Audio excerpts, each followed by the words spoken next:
There it is. Thank you. Oh, we're being recorded.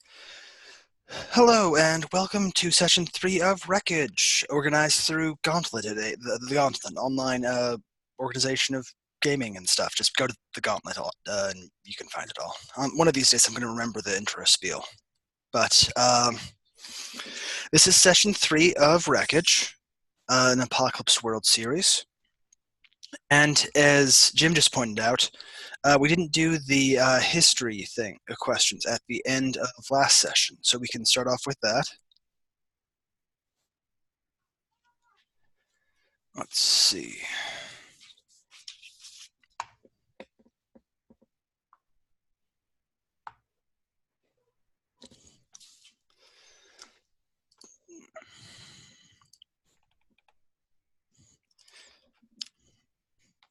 Never remember what the end of session thing is for.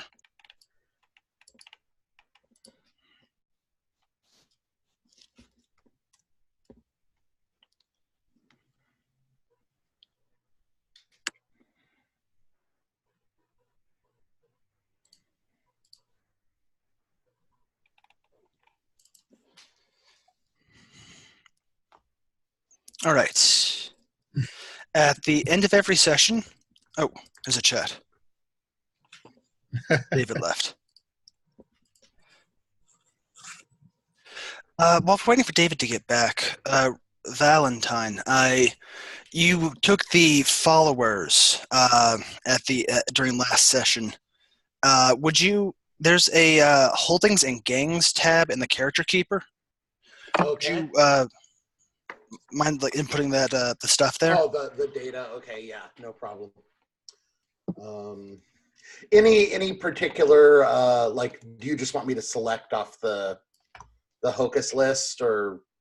Yeah, I think that would work best. Okay.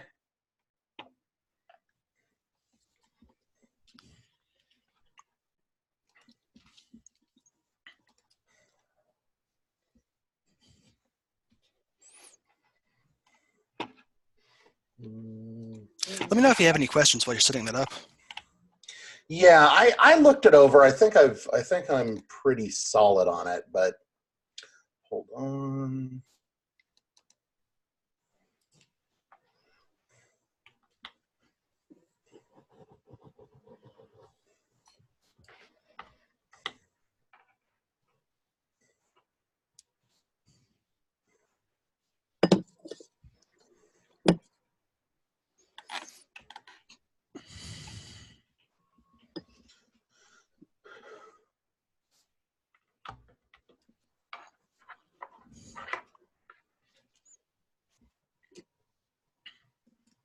Okay.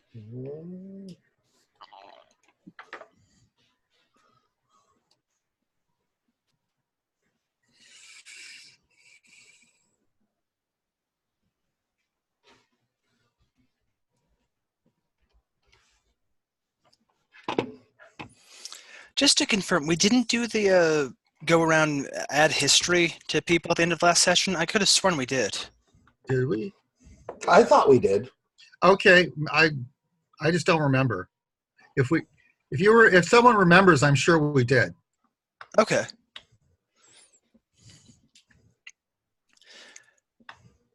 Hey, David. That's fine. So, all right. In that case, we can start off with the lifestyle and gig moves. So at the beginning of session, spend 1 or 2 barter for your lifestyle, with the exception of Saffron, who's the cage provides for you. So let's go character keeper order. Valentine is busy right now. Yeah. Let's do reverse character keeper order then. Amy. Looks like you currently have 5 barter. Are you going to spend 1 or 2 for your lifestyle? Sure. I'll spend 1. She doesn't really need. All right. Takes us down to 4. Oh, yeah. You're taking care of that. Yep. And By the way, as session starts, the main body of the cult of uh, the Waiting Faithful has moved into town now. So, um, you know, I'm not sure if are you avoiding them mainly sundown, or what are your Yes, reaction? I'm looking through my notes just to remind myself what Sundown did, and we had the big fight argument thing in the bar. She unleashed some powers, screaming, and everyone started, in my mind, everyone started looking at her like she was a freak. So she fled, and the note that I have says, Sundown retreats to the pods where she found Valentine. That is her safe space. So That's right. You went out and hid there while there was a confrontation between the new squad and uh, yeah, Tamash rallied some people, yeah, Rice rallied some people, and there was a three-way standoff there. right. And I was not present for that. All right, now Tamash, you only have the one barter, I believe. Right, that sort of came with my initial stash. So you can spend the one barter. Actually, that's basically all you can spend to just cover basic lifestyle costs, that sort of thing. Sure. I mean, I haven't seen. I haven't gone shopping, but I don't see what I'm. I don't see why I wouldn't. It's just meant to cover like food, repairs for your studio equipment and stuff like that. Hmm. All right. So there will be another lifestyle barter spent next session. So uh, you're probably going to want to get some more barter during this session, or you might be pretty hungry by the time next session rolls around. Okay, next we've got Saffron. The cage takes care of your barter for you. Right. But now, speaking of the cage, that was struggling for a bit as the rice did wasn't selling you any more grain for your still. Mm-hmm. With the new management of the farms, they're selling you they're selling you some grains, but it's not quite as much as you were used to because they're still selling some to the good place as well. Mm-hmm. That makes sense. Now you are getting a lot more business with the as Hugo is kind of pushing for it. The cult is sort of treating the cage as a unofficial officers mess with non-officers coming in through too. They aren't buying alcohol, at least not openly, but they're participating in some of the side gigs. They're paying for some things. How are you treating these new customers? Hey, anyone that can pay is welcome. So she's fine with it.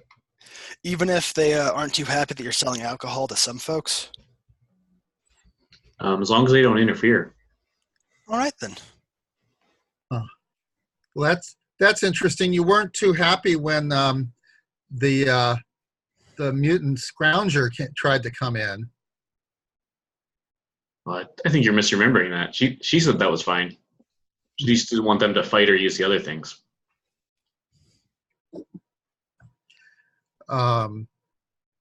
I asked you to give him a place, and I think I offered something in exchange, and you're like, you were listening to some other person who I don't have in my notes complaining about mutants, and you said he wasn't welcome there. That's why he went over to the good place. Yeah, I know who you're talking about. It's Toyota. Yeah. Well, hey, if you want a quote, oh, more than welcome. Oh, and I should ask, did you end up firing Doghead, your bouncer, after he went to defend the farm that's supplying your competitors?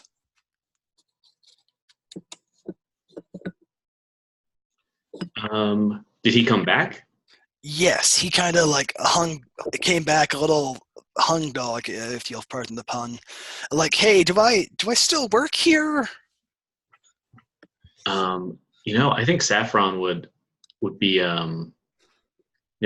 people owing her is really good. So she might say, well, kind of consider this a vacation, and if you can prove that you still want to work here, then absolutely. All right. Then yeah, he takes you up on that offer. Yeah, he might be instead of the bouncer, like here, take this mop, go figure this out. Fair enough.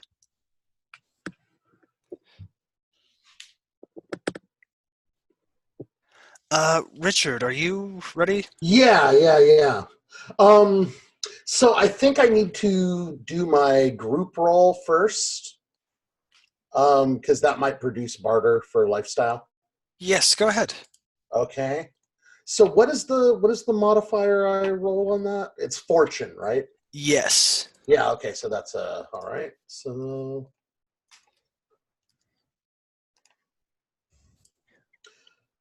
that is an 8. All right. So no surplus, right? On an 8, they have a surplus, but choose one want. So you have one surplus and one want. Okay, so I will choose barter and judgment. Okay. Okay, so the idea I have as far as the judgment goes is that, like, really I'm trying to ride their expectations of me. So, like, they tend to, like, scrutinize my behavior and read into it in kind of maybe mildly Life of Brian-y kind of ways. Makes sense.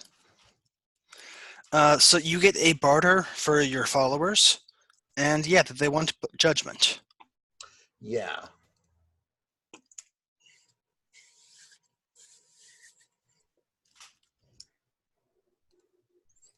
And then I'm going to apply that barter to my my upkeep. Makes sense. I think you're still, that keeps you just at 0 Yeah. barter, right? Right. All right. So it sounds like you're looking for some money as well. Mm-hmm. Okay, now we go to start of session moves. Let's start off with Tomash. Right. I'd like to know what is happening with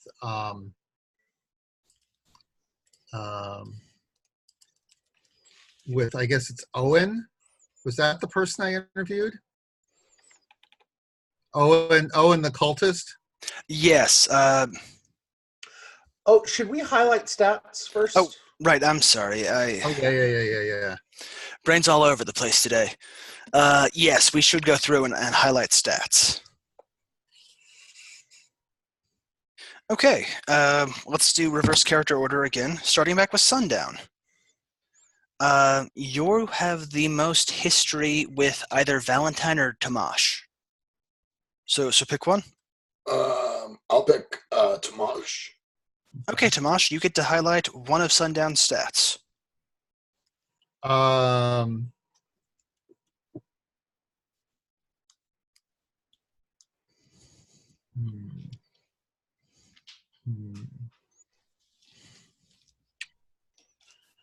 Well, I always like to see people do well, so I'm gonna pick weird. Always nice.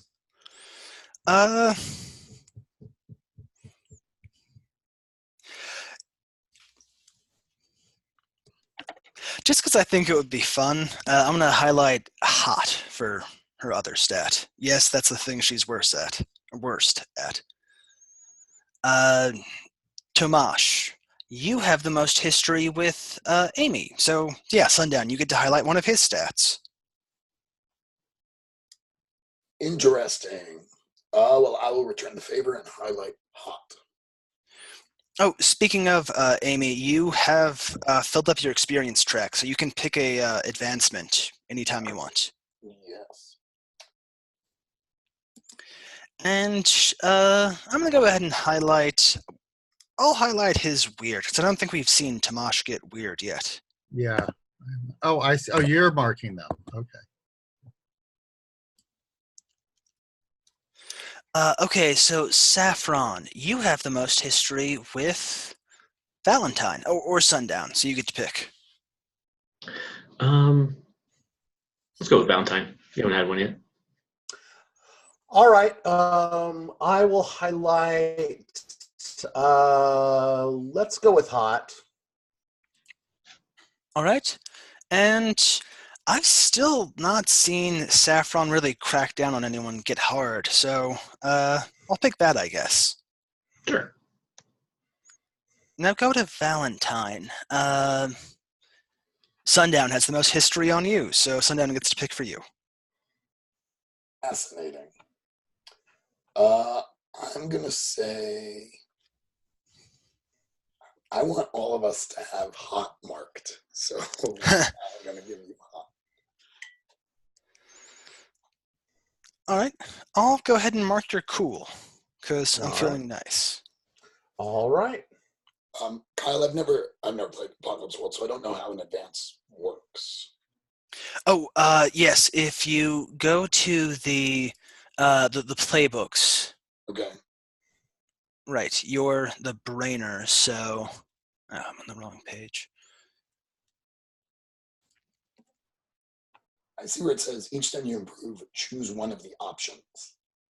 I don't know what those options are. Yes. When the brainer fills up their track, you can choose as an improvement +1 cool, +1 sharp. That's actually, you can see that in the basic playbook sheets in the folder. Okay. Thanks. I'll take a look. Yeah. Oh, can you put the the die roller in the chat? Yes. It's under the second tab on the character keeper. Oh, is it? Yeah. It should be in the chat too. Can anyone see that? It's there. Yeah. Huh. Yes, Dan. The brainer improvements are on page 9 of the basic playbooks PDF.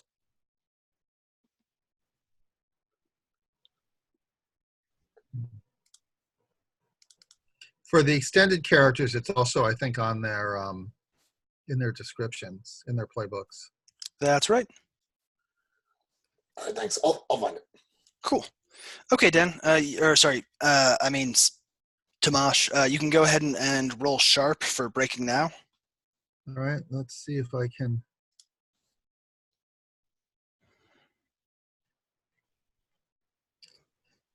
Things just go very slowly here. All right. So sharp 1. Sharp 1. That is here.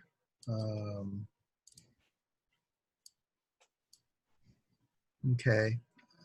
I am going to pick 2d6 of my own this time. They've been using other people's. So I guess that came up to, so that gives me a 7. All right. On a 7, you get to ask twice. Where is blank, and what are they up to? Okay. Let's come back to the camera here. Oh, that's not the camera. I would like to, yeah, maybe there's a couple things I might want to do to start the session out. So I'd like to know where's Owen and what are they doing? Sure. I think it was Hugo, the leader of Hugo. the. Yeah. Okay. Sorry. 4 letters. Kind of OU sound there. Hugo is in town and in kind of a difficult position right now because he put out when the the new squad of goons from the cult showed up, he was like, yes, we need to take over this farm for the good of the cult and the faithful and all that. And then there was kind of a standoff and no clear victory, so that the cult isn't too happy with him, and all of his followers have kind of left him for Valentine. So, he's still got some influence, but his position is a lot less secure than it used to be. Uh-huh. And that goes out over the airways. So I'm sure so now- Valentine. I'm sure Hugo, who listens to your program sometimes, is really happy to hear that. Yeah, right. Now my misery is public.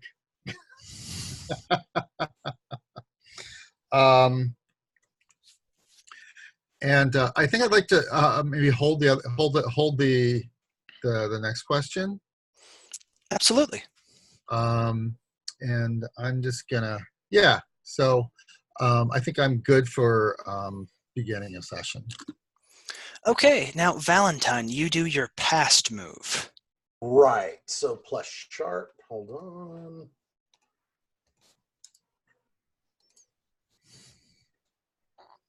That is a 7. All right. On a 7, I ask you a question. yes, one of the ones on the list there, in the playbook. Okay.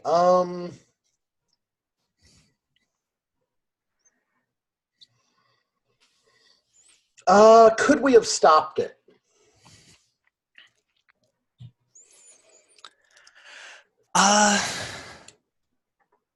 Yes. There was some talk of desertion. You don't quite remember what it was, but you remember some talk going around the crew that we don't have to fight this. We could just take the ship and run. Obviously, you didn't, and you ended up getting shot down.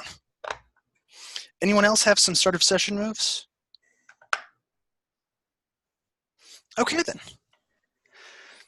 Let's start off with Saffron. Hugo heads into your bar, the cage.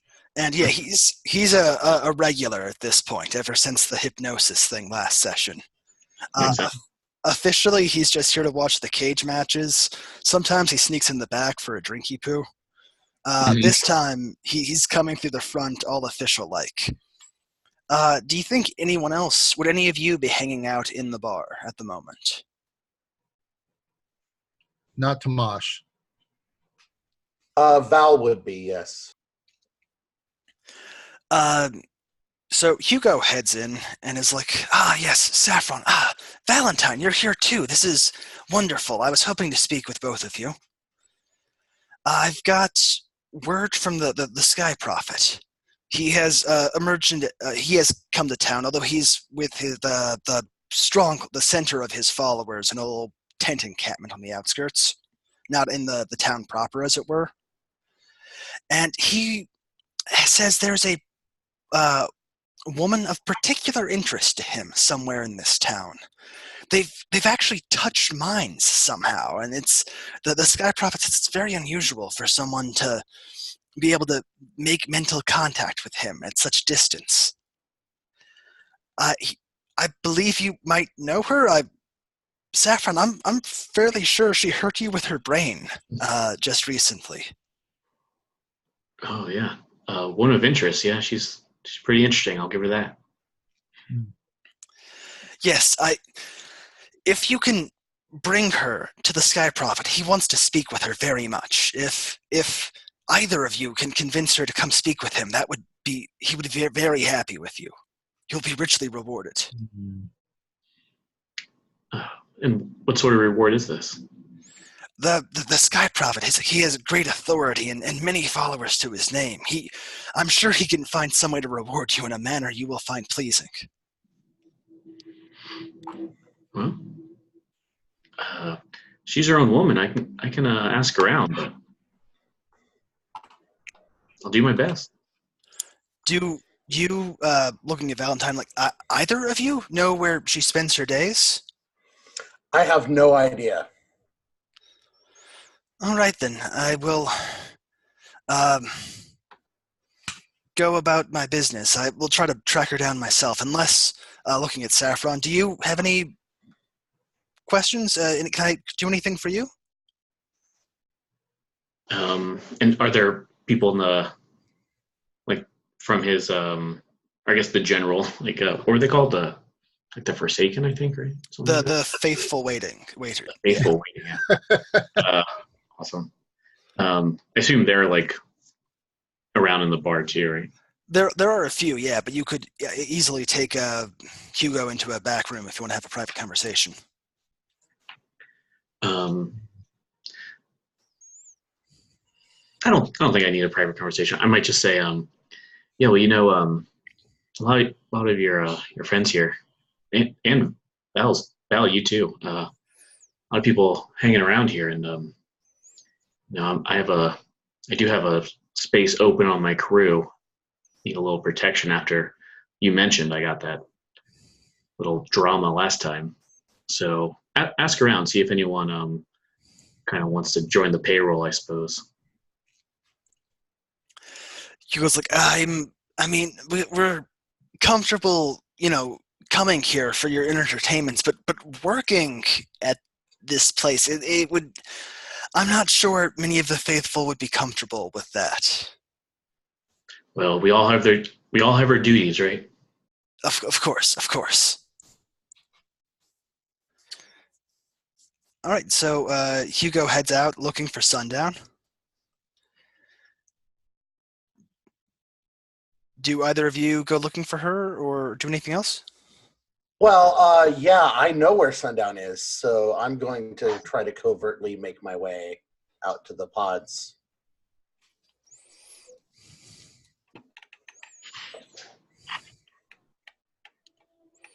Oh, I now know how to complete my beginning of session move.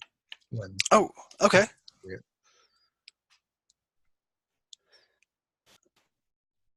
Tomash? Okay. So now would be good. Yeah. I want to know. I want to know where Harridan is. Ah, yes. Yeah, word's going around. He's still missing.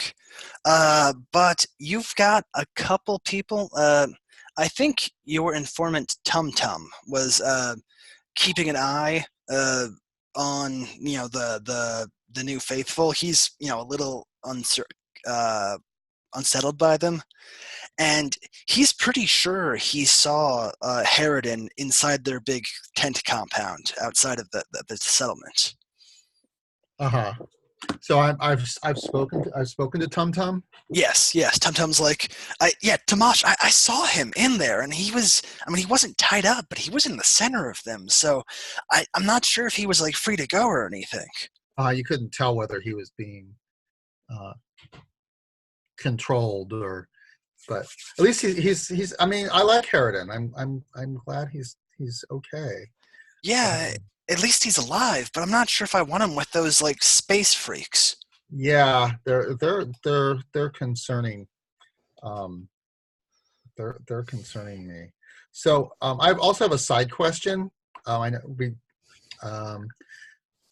earlier on we noticed that some people were mutants.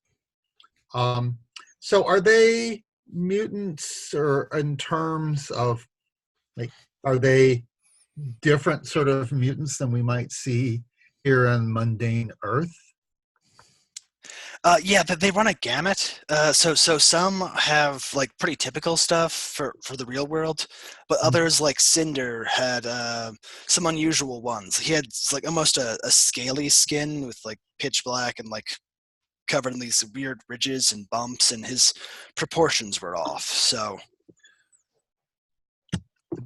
well, I would like, when it is convenient, since I'm sort of off in my sanctum, to use an unorthodox way of gathering the news and open my mind to the psychic maelstrom. All right. Whenever that's convenient for you to play out. I'll keep that in mind. I think Valentine, you were doing something? Yeah. I'm trying to quietly make my way out of town to go give Sundown a heads up about what's going on. As you're heading out, Visage, one of your followers, is like, "Oh, Valentine, where are you headed? Can we come with you, sir?" I look. Okay, so what direction are the pods? They're to the southwest. Okay. Um, I look at Visage and say, well, I'm headed north, and anyone that asks you, feel free to let them know that I'm headed north. I'm not going to ask you to roll for that because she trusts you. Okay. So she's just like, "Yeah, okay. Going to take in the sights. What's to the north?" Oh, this and that. But I think it's best. Whatever I do is best done alone. Mysterious ways and all that.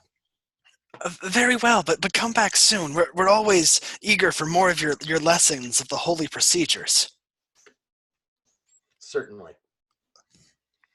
So you can make your way out to Sundown. Are you still spending time at the tubes, the Valentine's facility? Yeah. So I had an idea. One of the advancements that I can take is to have a holding, which seems a little overpowered, but here we are. And I was thinking that I kind of turn the pods area into sort of a haven for outcasts. And I don't necessarily have a gang per se, but some of the mutants in town and other outcasts kind of follow me out there, and we start to there's a bunch of us, and I know not a lot of time has passed, but I'm imagining we're starting to sort of carve it out as a place that we can be outside of the town. So that's okay with you? Yeah, that's fine with me. I'm not sure how Valentine will feel about some people basically taking over his holding or his facility, but yeah, that we're treating it very respectfully. So one of the things I was imagining is like I've started to decorate the pod that Val came out of, right? So sort of treat it almost in a sacred way, and we're also doing things around some of the other pods, anticipating that maybe people will come out of them. So we've sort of created we're starting to create little like welcome areas for them to come out into. Okay, yeah, go ahead, and you can find the rules about the hard hold for the hard holder playbook, and go ahead and add that to the character keeper. Okay. And while we're doing that, let's go to Tomash as you open your brain. All right. So, question: what were you opening your brain about? Like, what's your question?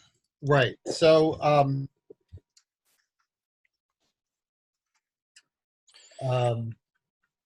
if you have nothing in particular, I mean, actually, yeah, no. So,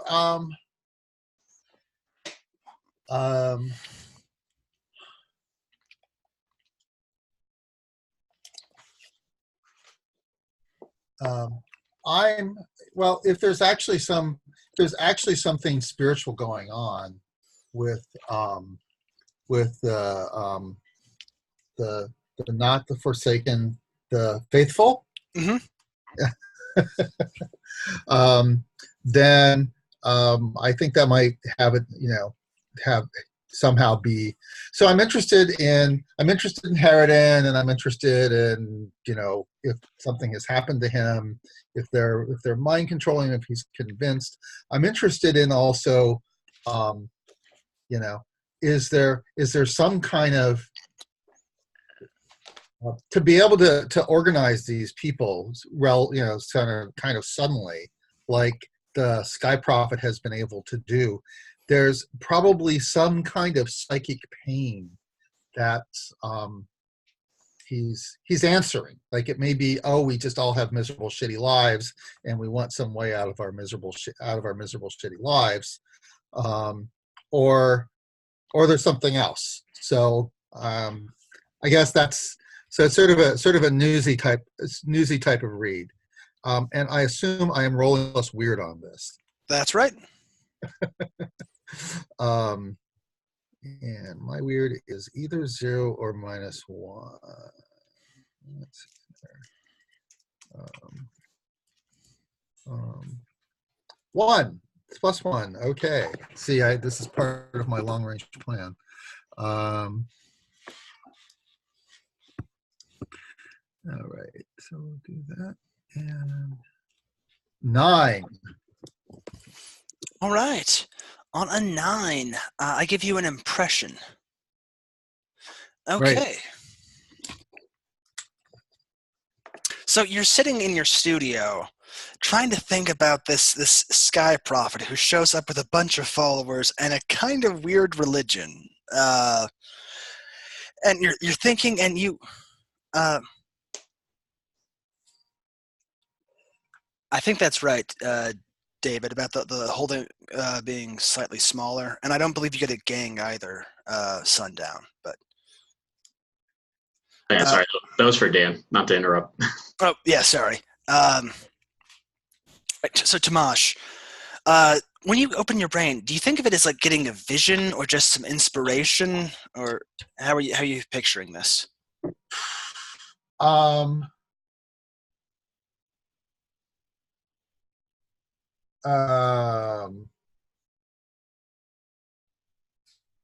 I'll make him different than me. So he's a pretty visual thinker. That's the easiest way into his mind. All right.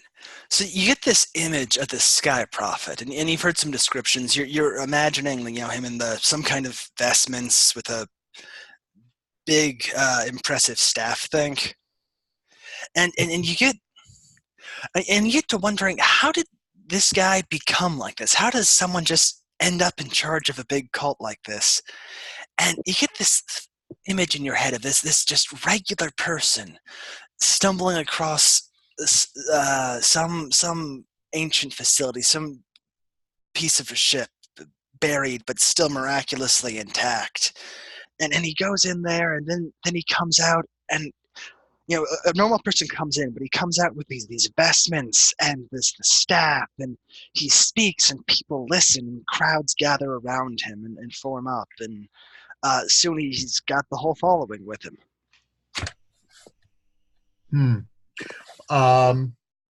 So we haven't really established what this place looks like. Whether we're in an ice flow or we're in a jungle or what. So what does the area and the vision look like, and how does that correspond to kind of the world around near where we currently live?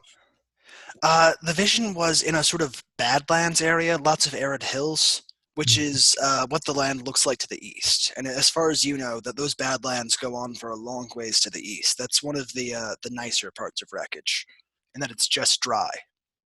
To the east. Got it. Oof. Wow, that was pretty intense. I know I don't do that. I know I don't do that too often.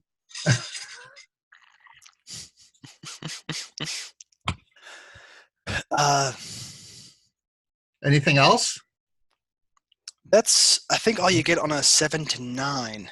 Okay. But as you're thinking about that, strangely enough, you hear there's a knock on the door. And do you open the door yourselves, or do you have people for that? I'm pretty trusting. My security crew is around to be summoned. So yeah, I'll open the door myself. I'm super curious about everything. Okay. You open the door and you see the Sky Prophet. This is, I think, the first time, at least someone in the settlement has probably had a conversation with him face to face, but you recognize him by his, it looks like an old officer's uniform, or probably several, sort of taken apart and stitched together with numerous medals, and it's sort of a salvaged robes of sorts. And he looks at you and is like, yes, you are Tomash, right? With the radio? I'm the eyes and the ears of the encampment here. Wonderful, for I have come to fill your ears with the good news of the faithful. I Oh, would like to have, I believe you call it an interview. an interview.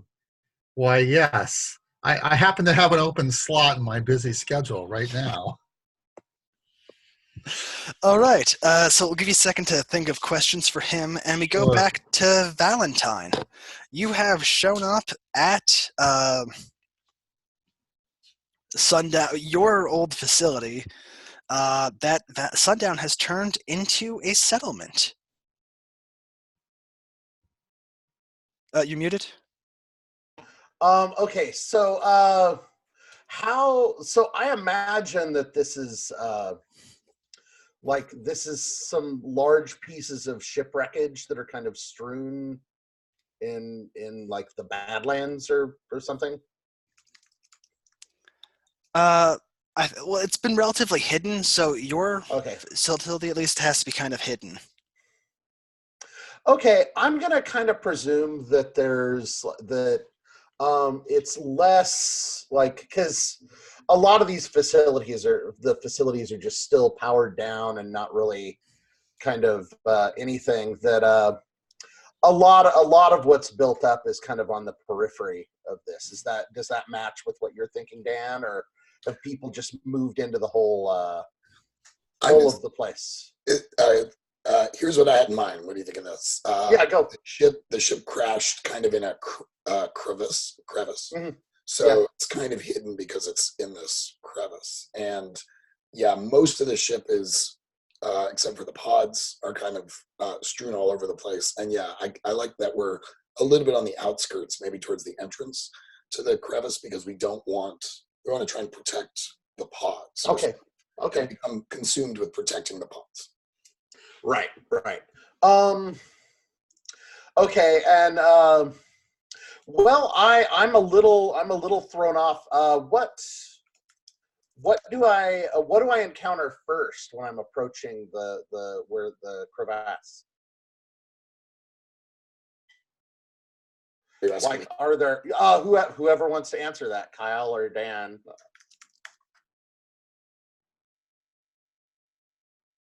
Like, what does it look like as I walk up? It's your holding if you want to say, Dan. Okay. I'm imagining it's not big, so I took the tiny holding. Mm-hmm. So there's only there's less than 24 of us. We're bustling around, trying to scavenge the wreckage a little bit, but doing so in a respectful way. Mm-hmm. But also bringing in whatever nature we can find and using that to sort of create I guess little sanctuaries for the pod people. The whole thing is called Pod Town, by the way. Are you among the first people I see, or am I going to run into other people first? You'll see others, but again, there's not many, so I stand out. All right. And maybe I'm next to your pod. There we go. Okay, so I have to like go through this kind of this holding and then go. Okay, so I am going to try to get a read on these on like the initial people that I encounter. All right then.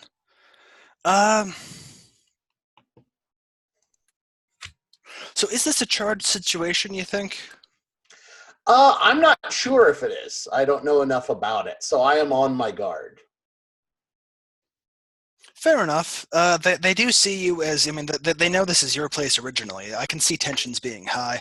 Go ahead and roll sharp. Okay. I would definitely say we're all worried about getting kicked out. Okay. Or something, even though it's you. So being discovered. All right. That's an 8.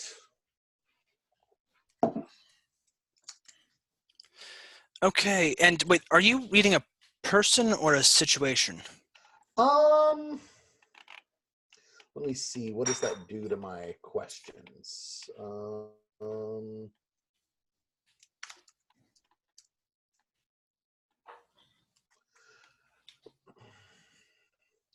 I want to read a person.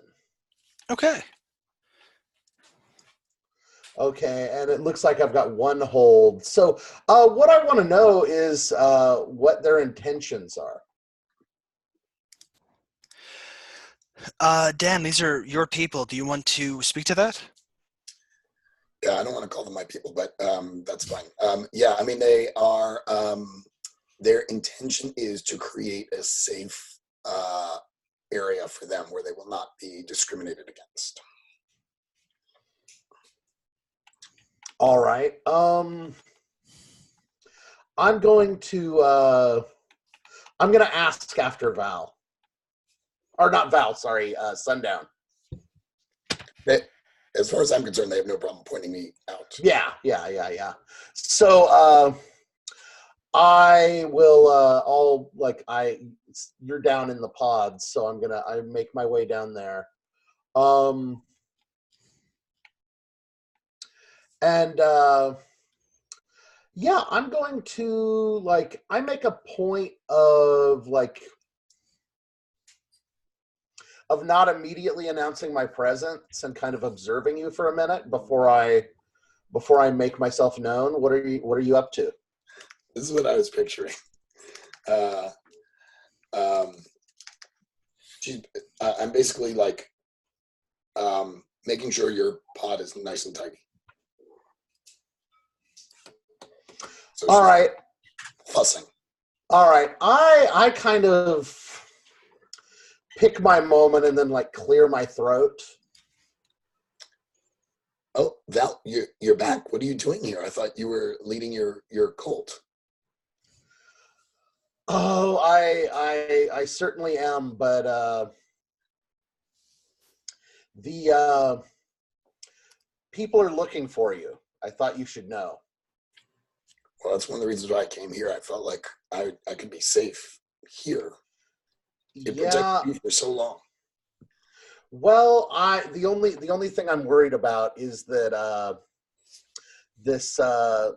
what was it, the Sky Prophet? Yes. Yeah. This Sky Prophet got a taste of contact with you and is dead set on locating you. I've tried to lay some false tracks, but I don't know. I have a feeling that that at the very least, we need to reckon with this.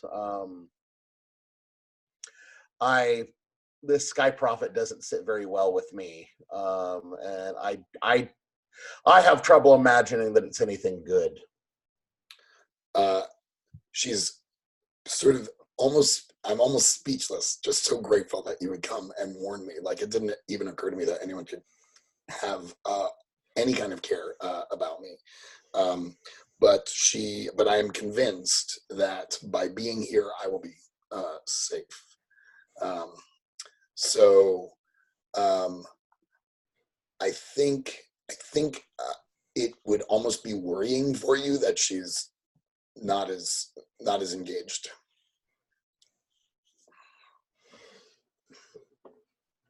All right.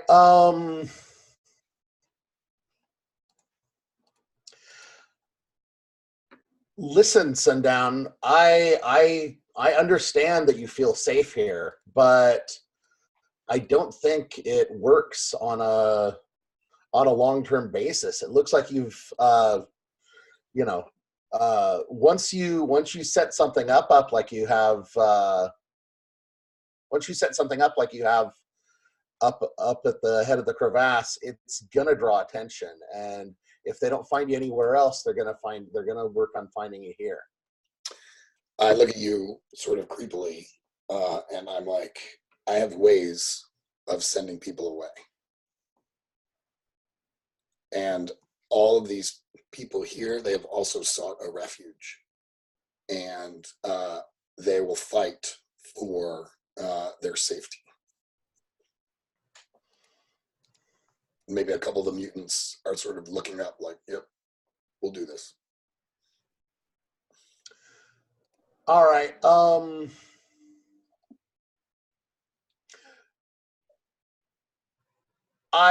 we're not done. We're not done talking about this, but I will take your word for it. I look forward to seeing you again. And I'm going to. I've got some maintenance and looking after puttering around in the pod area to take care of. So I'm going to be doing that. Okay. All right. I think we can. I'm gonna start a break in just a second, and then we can go back to Tamash's interview with the Sky Prophet. But I had a quick question for Saffron before I called the break.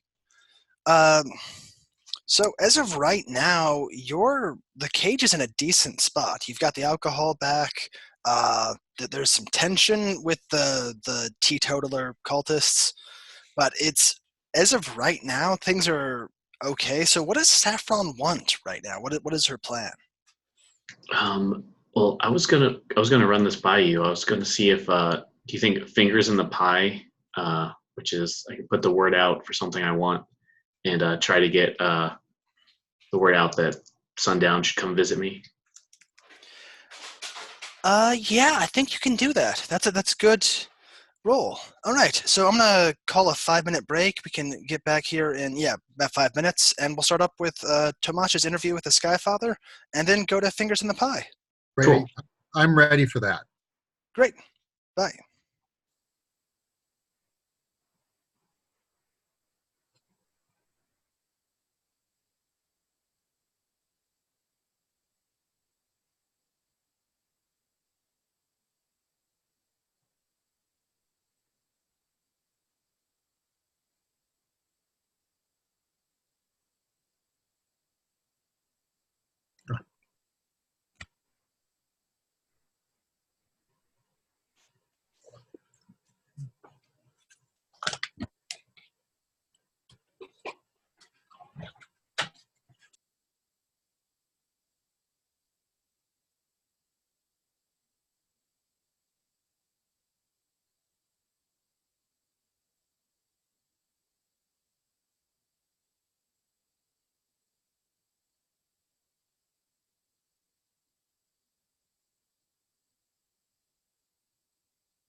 Hello. Welcome back. Just waiting on Jim now.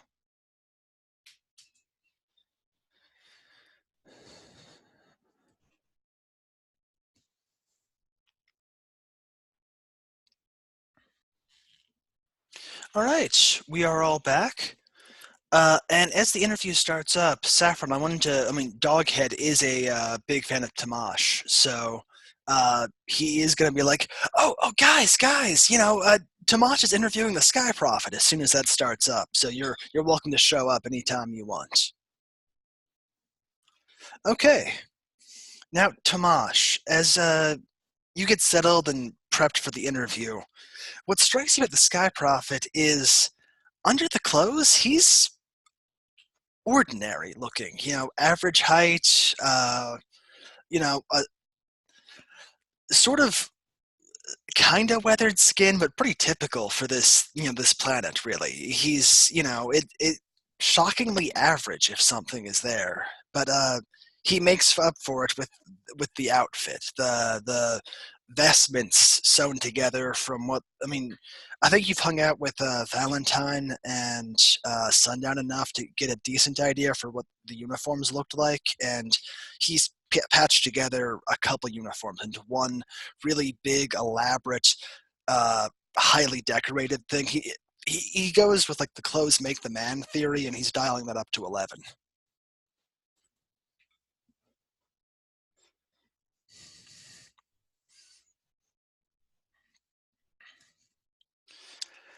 So he settles down next to you, and he's, seems very confident, very sure of himself. A little bit like he's just humoring you with this thing, like let's do your little thing. How do you start this? You're muted?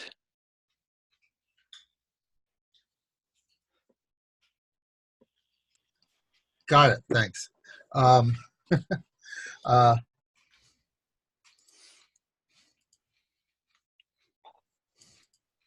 So the first thing I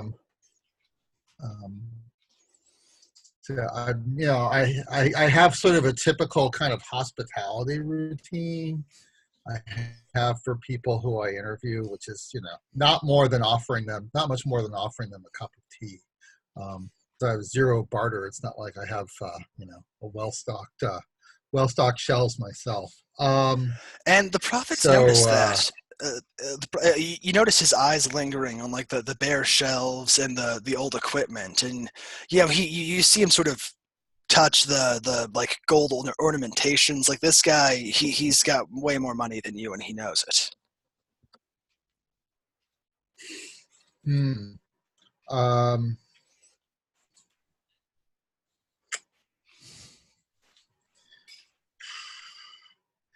Yeah, so one of the things I was doing, I had actually decided to do while, given convenient, I had like 5 minutes of real life, and so during that 5 minutes, and I'm brewing a kettle of tea for him. I'm actually sending off a note to send off one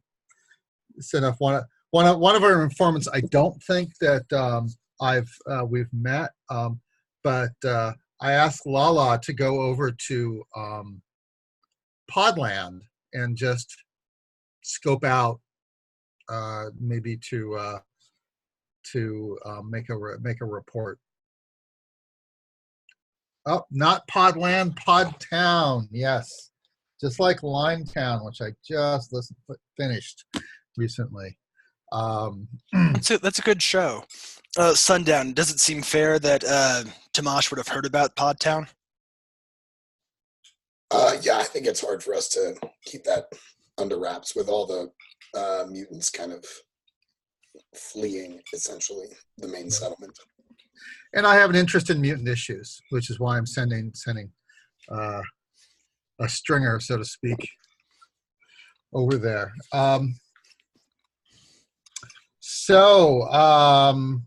Well, welcome to our unnamed radio show. And today we have someone who came to visit me and I believe he's known as the Sky Prophet. Is that right? That is correct. I bring the good word of the heavens to all who wait faithfully. Ah, great, great. Well, thank you for visiting us. Is that what you'd like me to call you, a Sky Prophet, or how about Sky, or what do people call you? I suppose if we're being informal, my birth name is Christopher. Christopher. Okay.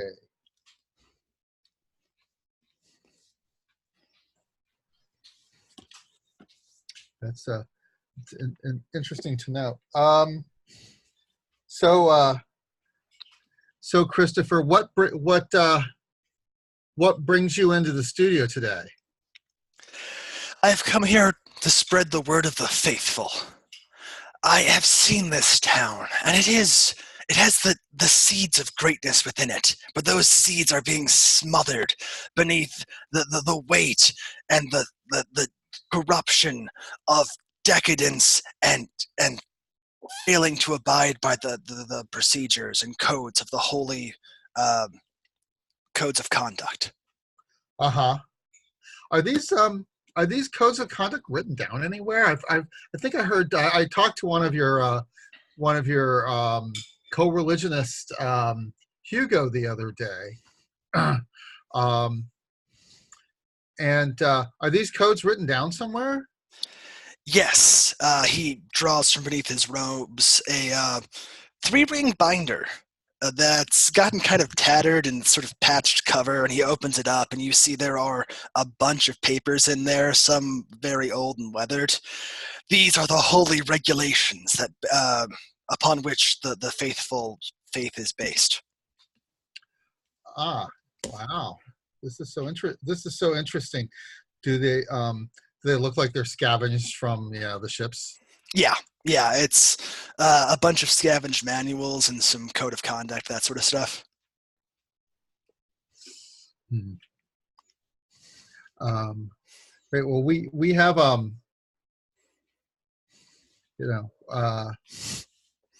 we don't take any official position, here at the eyes and the ears of the settlement, but we'll happily if you wanted to post those somewhere, we have something like a website where I don't know how you're going to get it onto the website, but we like to keep information up there with the community calendar. Yes, I think it is your lack of official position that has truly stunted this organization. You have such potential here. You can reach so many people, put your voice into so many ears, and you do what? This attempted unbiasedness. You stand on the sidelines and watch as sin and corruption overwhelms communities. Well, I suppose you could call it that. I might have a. I'm not sure everyone shares the same definition of sin as your code books do. So where were you in the Faithful 5 years ago, Christopher? I'm gonna go ahead and ask you to read a person. That's plus sharp. Okay, that's actually on my list, so happy to do that. I was kind of gonna try to do it sort of at the end and on the whole thing, but you can keep your hold and spend them throughout the conversation if you want. Oh, okay. And just as a reminder, Saffron, or I guess anyone else can show up. I mean, the radio is a public thing. We can just say you've had enough time to show up in person if you want, or call in, I suppose. Right. I mean, I think I actually specified that I'm in a pretty open space, which is one of the reasons why, the guys who make tea can also kick the crap out of you. Yeah. All right. So where's the roll over here? Okay. 5 and 3 and plus 1. 11. Boo, boo, boo. All right. And a sharp. I did have weird, so I can actually. You can add one experience for that. Yeah, that's what I'm doing on that here. Okay, so get the usual type questions. Let's see, where's the regular book here? Read a person. Boom.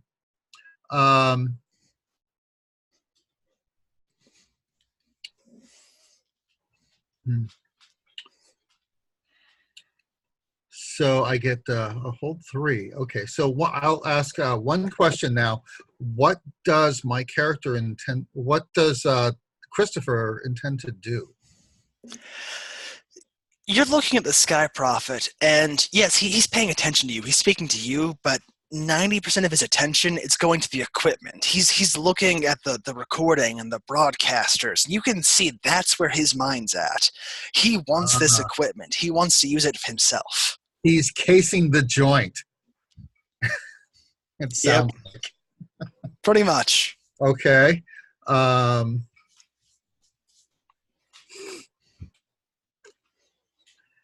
Great. All right, so you asked where they were 5 years ago, and it's 5 years ago we were beginning our holy journey to spread the word of the regulation and unite this world in the purity that we were intended to be, so that one day we will be fit to be rescued from this hell. Uh-huh. So you've been on a journey, not the type of journey our ancestors went on, but a journey over the land. Yes, we have been traveling this wretched, wretched land to find those who will join us in our holy communion, to abide by the regulations and be worthy of rescue. Interesting. I know many people who find this a beautiful place.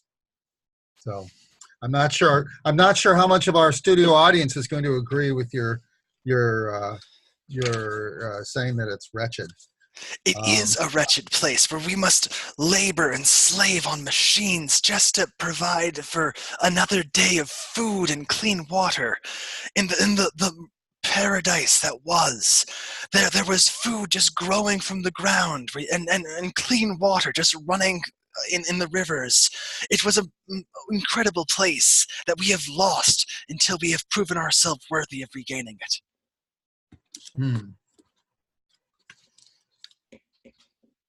Okay, well, I think you're really making your point here.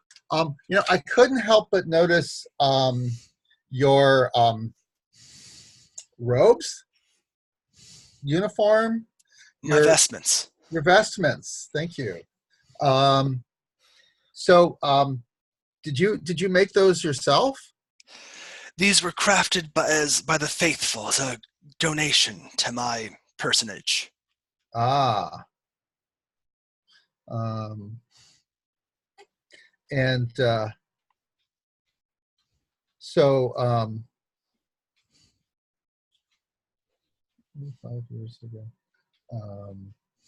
So speaking of your faithful, things seem to have kind of gotten a little split up when you came to town. What do you think of Valentine? There's a long pause. Okay, he's going to give you an answer, but do you want to spend a hold to get the real answer? Yes. It's definitely a provocative question. Is he giving me some, he does a long, thoughtful pause. Yeah, he'll give you a canned speech, a canned response. If you spend a hold, you can like read his true feelings underneath it. Sure. I just want to make sure in the fiction I have a reason to do the read. But yeah, okay. Yeah. So I can smell that something's not. He's got some feelings here. Yeah. Valentine is a new member of the flock who has recently heard the word and decided to join our organization, and I'm always happy to take on new members, he says. But you're watching his face and reading his expression, and he's kind of pissed. This new upstart has come in, supplanted Hugo, and is now like, oh yeah, I'm in charge. Listen to me, people. Sure. Now, isn't Valentine of the people that you say would be choosing to rescue us? I'm not sure what you mean. Well, he was on the ships. He didn't, unlike you and I, he wasn't born on this planet. What a interesting belief. I had not heard that he thought that was the case. Huh. Okay, so just out of character, isn't that what's true of the quarantine? Is that it is? Christopher didn't realize. He thought Valentine was just some guy who found a clean uniform. Huh. So Valentine is on my list of people I want to interview. So definitely, and let me say to the home audience as well, stay tuned. Someday we're going to actually get as much of Valentine's story as he's able and willing to tell us.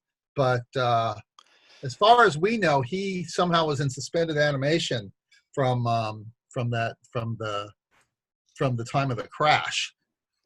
Valentine, I think you have a broadcaster in your facility if you want to call in. Oh yes. Yeah, I was considering just that. Let me know if you let me know if you have a call in, and I'll do a little back and forth with you. Yeah, I am gonna go ahead and call in to the show. Okay. Hey, I see the switchboard is lighting up. You're really interesting. You are really interesting our studio audience here, Christopher. So if you don't mind, let me. Can I take a call? Okay, this is the eyes and ears, and you're on. Who are we talking to? Valentine Carter P. And I give my serial number, the whole deal. And I address the Sky Prophet, and I put on my my dressing down voice. I say, soldier, you are out of compliance with Section 5, subsection B2. You did not request, nor did you receive authorization from your CO to engage with civilian media apparatus.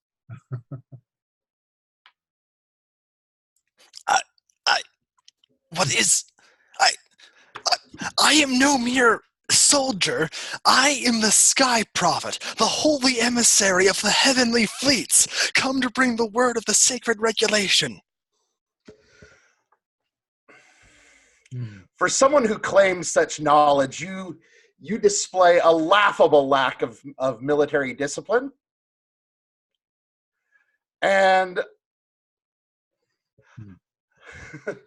and you will suffer the consequences for such at such time as they are appropriate. Ooh. You heard it here. You heard it here first, folks. Valentine makes a move. This is ridiculous. I will not sit here and be lectured to by some con man who claims to have come from the heavenly fleets themselves. This is sacrilege.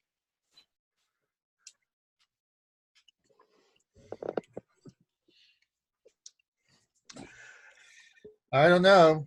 You have to expect that this could possibly have happened. Soldier, if you continue to engage with with the public media without the endorsement of your CO, you will be considered insubordinate and subject to military discipline. The Sky Prophet looks at you, Tamash. And I'm going to be, this is a manipulation. Oh, okay, yeah. Go ahead and roll for that. All right, boom. Okay. Oh, this is fun. Yep. Okay. Anyone, Tamash, want to help me with that? Do you want to lend a little credence to my? Sure. Am I just doing a straight roll and then I modify it by our history or something like that? No. When you help me particularly, you roll HX to help me. Right. That's what I was calling history. Yeah. Okay. Right. So yeah. All right. So, wow. I was so excited to roll that 10. I had never, that's the highest I rolled this whole game. 8. Now we're back where we're, so I just need to get above a 6.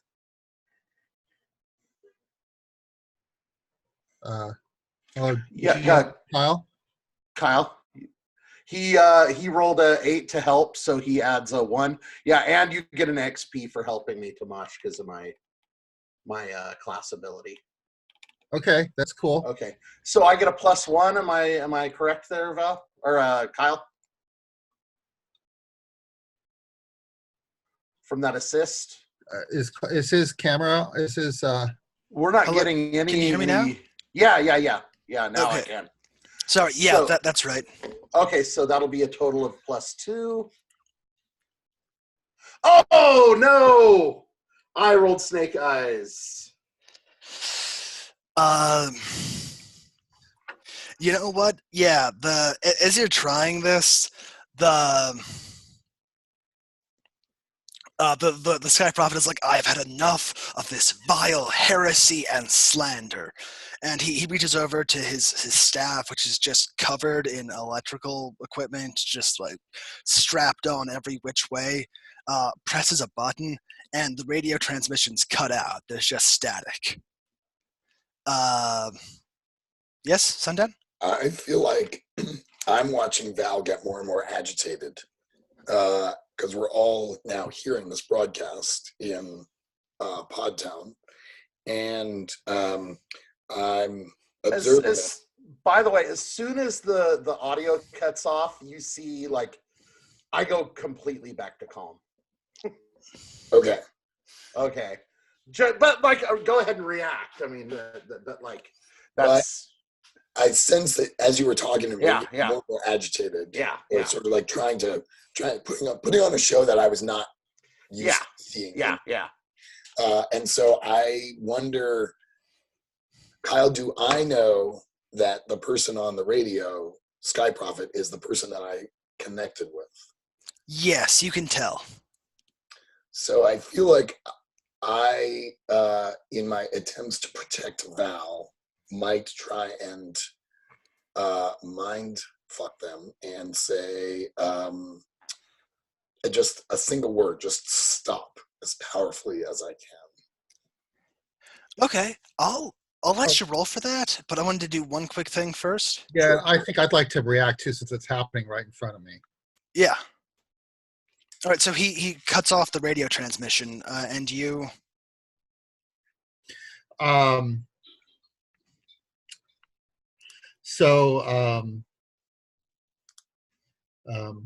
This I yell out, guards, or I don't know what the heck I would be calling these people, but anyway, my rough and tumble roommates. And now I'm. Does he perceive that I tried to assist? Because I was going to kind of fictionalize. I mean, it all happened. He reacted very quickly, but I was going to fictionalize, say, well, I think Val might have a point here, or to try to assist it, to try to assist in the fiction. Yeah, I think you said that before he cut you off, and he's just gonna he cuts the transmission off, gives you a glare, then reaches into his robes and pulls out something you haven't seen in years. It is a sealed, unopened package of instant coffee. And you know, this will go for like 3 barter at least at the market. And he's just like, he puts it on the table and is like, denounce this heresy at once.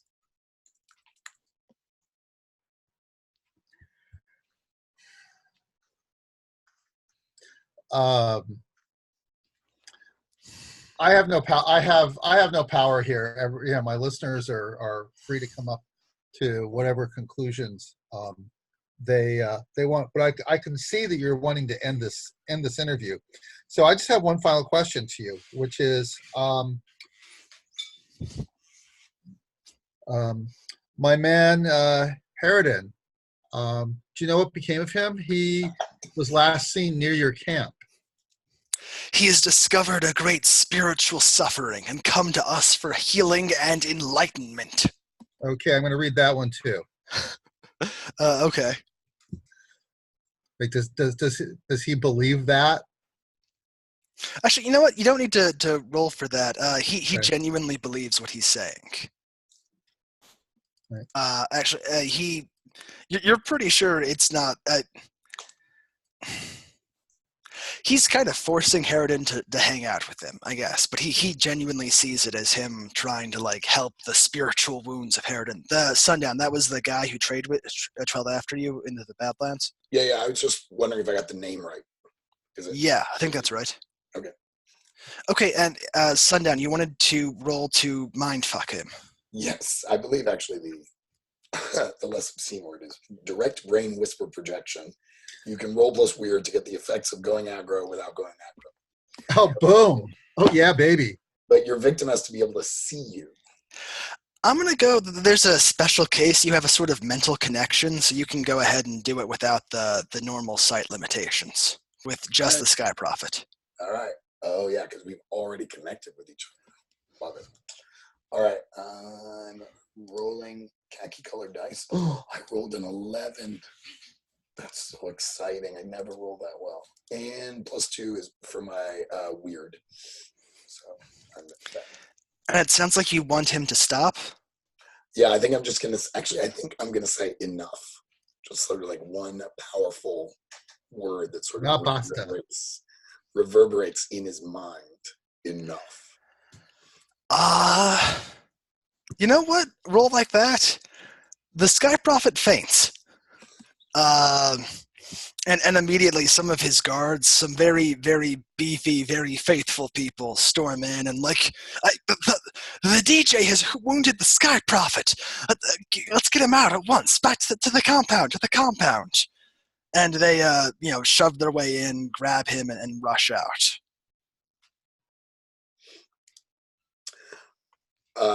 I say to Val, I don't think he will be bothering you anymore. Was I able to sleight of hand that coffee? You know what? Yeah, I don't think anyone's eyes were on the coffee at that moment. So yeah, you get the coffee. Yeah, baby. It's instant coffee around the campfire tonight.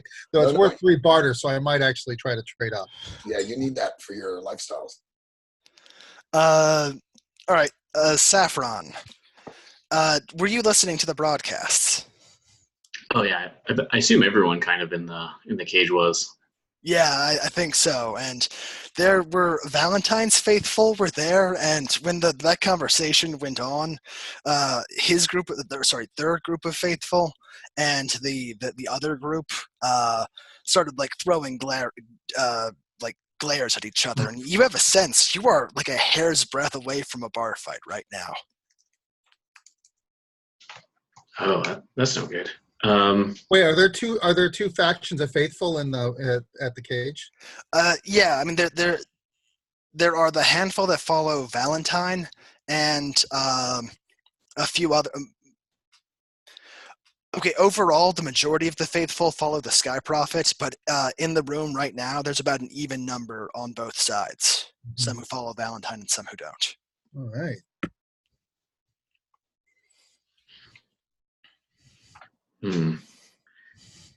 Well, I mean, I guess this wouldn't be the first time there was a bar fight in here. So hoping that's going to be okay because hearing that thing, Saffron got a pretty important idea, or a good idea, maybe good quotation marks. So I was gonna try to get fingers in every pie to try and get a meeting with Sundown, but now I want this 3-ring binder.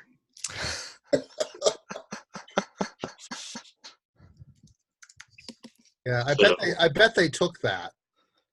They did, but I think while you're thinking about that, one of the faithful who doesn't follow Valentine, let's give them a name.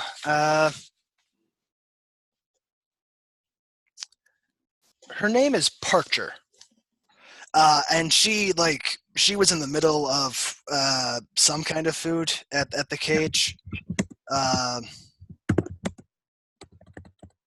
Nothing great, but she just slams her plate down and is like, "I will not stand here and watch barbarians slap each other with a bunch of heretics and liars. Look at them, those groups. Their false prophet has besmirched the word of the name of the Sky Prophet." Hmm. And Visage and a few other Valentine's followers get back up. So you're going to have to do something, or they are going to start fighting right now. let's see. Does Saffron care about that? If not, feel free to let them fight it out and go straight to the fingers in the pie. Yeah, I'm trying to think. I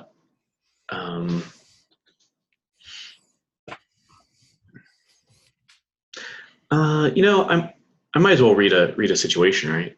Yeah. Charge. At least figure out what's actually going on. Maybe there's more to it than that. If you're okay with that. Absolutely. All right, let's see. My sharp's not too bad. Pretty good. An 11. Okay, you get to ask 3. Okay.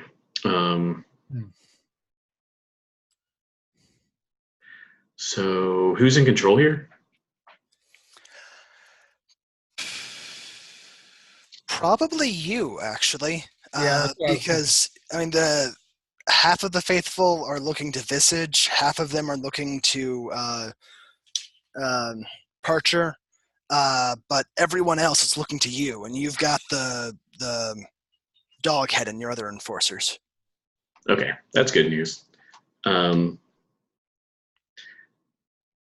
at these other 2 out of the way too. Okay, this is easy then. Which enemy is the most vulnerable? And I'll follow it up with which one's the biggest threat. Most vulnerable? Honestly, probably Visage and Valentine's followers, because they know they're a sub-faction. Even if you save them, they'll be like, you'll be the person who saved them, and they'll be in your debt. Mm-hmm. And the biggest threat is probably Parcher and her people, because they weren't much fond of your, serving of alcohol beforehand. And if you become known as the place that caters to heretics, you'll probably have trouble with all of the faithful. Yeah, that makes sense. Well, since I'm still in control, I feel like I want to. Yeah. Okay. So she's gonna stand up from behind the bar, I guess, and just kind of maybe just slam her fist down on this bar. I was like, would she break a glass? Probably not. Those are pretty valuable, I bet. But just kind of slams her fist down and just kind of looks at or points at Parcher and then points at, who was the other one? Visage, you said? Visage, yeah. Yeah. Or maybe just points at both of them at the same time. It's just like, now, if you 2 want to stay here, you know the rules.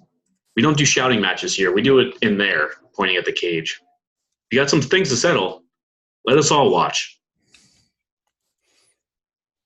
Okay. Perfect. Go ahead and roll plus hot to manipulate them into fighting for the group's amusement.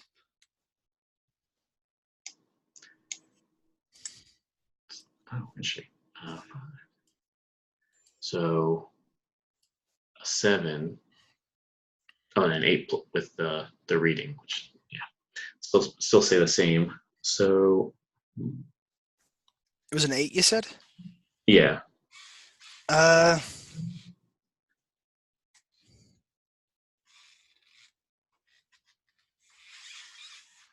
It says whenever you act on one of the MC's answers, take +1. It doesn't say plus. I mean, you're acting on multiple answers at once. Go ahead and bump that up to a 10. Okay, I'll take it. Yeah, honestly, you give that speech, and they're like, "Yeah, you're right. We should. I'll take great pleasure in smearing this, like painting the floor with this heretic's blood." And they head into the cage, and people are cheering and like excited for this. They always love a bit of blood sport in the cage, and this fight is more vicious than most. I'm gonna go ahead and roll a die just to randomly decide who wins this fight. Ooh, yeah, it is brutal. Just slogging back and forth. They're beating the hell out of each other in there. But Visage comes away with a triumph at the end. Oh, nice. Yeah, and I think before I kind of established that when you tap out, you're supposed to like, oh, everything stops and that's it done. But maybe she's watching this, and maybe if it's Doghead or whoever is kind of the person watching this, the enforcer, she just kind of leans over and just like, if they don't tap out, don't worry about it. Yeah, they aren't tapping out. This is a holy fight for them. They're just slugging back and forth. I'm pretty sure a tooth goes flying at one point. Eventually, yeah, Parcher just can't take it anymore and just collapses to the ground. And a few of the other faithful like grab her and sort of carry her out of the cage as they shuffle off, giving glares to everybody. Yeah, awesome. And yeah, I don't know if oh, go ahead. Oh, I was just thinking, I think there was some betting and a lot of cheer going around for this. So go ahead and take a barter for a really wonderful fight. Oh, yeah, perfect.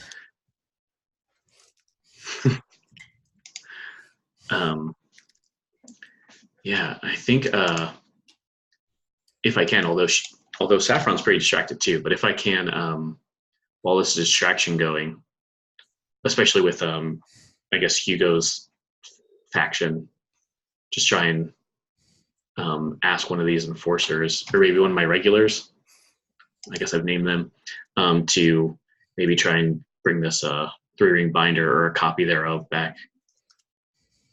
Yeah, go ahead and roll for that. That's, yeah, fingers in every pie. That's plus hot. Yeah. If this goes bad, it's going to go. It's perfect time. Okay, pretty good. A 8. Keep getting those 8s. All right. Don't forget you rolled. Yeah, you've got your advancement too. Whenever you want that. Oh yeah. So yeah, you put out the word, and Hugo shows up pretty quickly. And he doesn't have. So right. When you roll a 7 to 9, your people make an effort, and everyone wants to please you, and close is close, right? So Hugo shows up with not the original copy, but with a photocopy of most of it. So it's not quite the original, but it's got a lot of the information in there. And it's like, I heard you were interested in the good word. Please, let me share this with you. And yeah, I think just the camera sees her kind of roll her eyes, but she's like, oh yeah, of course. This is great. Thank you so much. These are strange times. I know that just a few minutes ago, the faithful were fighting in this very establishment. Well, yeah, I mean, Hugo, we're all looking for the same fleet to save us. And, sometimes they just got to work out their differences like this. it's strange times. I mean, I heard the interview too, right? The sound cut off, but I've spoken with some of the Sky Prophet's bodyguards, and some are saying Tamash wounded the prophet somehow. Others are saying there was a voice from the air that struck him down. If this Valentine person can strike down the prophet, perhaps they aren't a false prophet at all. And she kind of just feigns surprise. If she had a fan, she'd be like, waving in her face. She's like, oh my, maybe she does have a fan. Yeah, that's awesome. She just does that, like try not to faint. And she's like, oh my gosh, I can't. Well, that's a very shocking and surprising story, Hugo. It's kind of unbelievable, don't you think? I mean, it's kind of convenient that Tomash's feet just went off right at that perfect second, and then all these stories come out. I don't know. She kind of looks around. She's like, Valentine has done nothing but good here. Although Tomash he's lied about me, so I understand how that could be painful for people. It must be especially painful for the Sky Prophet if that's what's in fact happening. If he's spreading lies about him, well, unbelievable. Hopefully we can get to the bottom of this. Yes, hopefully. It's the commune is in faction, in great turmoil right now as the various higher ups. I mean, everything is in chaos while the prophet slumbers. Oh, he's still slumbering? Yes, whatever was done to him, it may take hours to wear off. Oh, unbelievable. I hope some of your people are keeping an eye on Tomash then. I mean, just in case, We weren't thinking about that. Why? Do you think he might? What do you think Tomash might do? Well, I don't know. It just seems very convenient that the audio cut out right at that very important time. And now all these just fantastical stories are coming out with no evidence to back them up. Who knows what could have happened? She's kind of trying to turn him against Tomash. Yes, Hugo says, I think we should have a word with Tomash. Quick aside though. Jim, you're asking if the gang would have stopped the Sky Prophet's bodyguard. Do you mean like from getting the Sky Prophet out of there? Well, yeah, I mean, I do have, like not just one, because I think my usual, the usual format is that I have a bodyguard, but it's like I actually have a small gang. I took the extra because I'm in such an exposed place. So if they were going to try, if they tried anything, like if they say rushed in after that explosion sound had happened, I think they would have confronted the guard. And it's perhaps too late to retcon, but it would have been You're right. Interesting possibility. I can see that. I'll give your gang some more screen time. Make sure that going forward. Which they'll probably come in handy as Saffron points Hugo and some of the old school faithful at you. What was my equipment disabled? Just temporarily. It was a jammer, basically. Okay. Because I want to be back on the air ASAP. Oh yeah, the second he's out of the room, your equipment starts working again. Right. Which means Valentine, you can call back in if you want.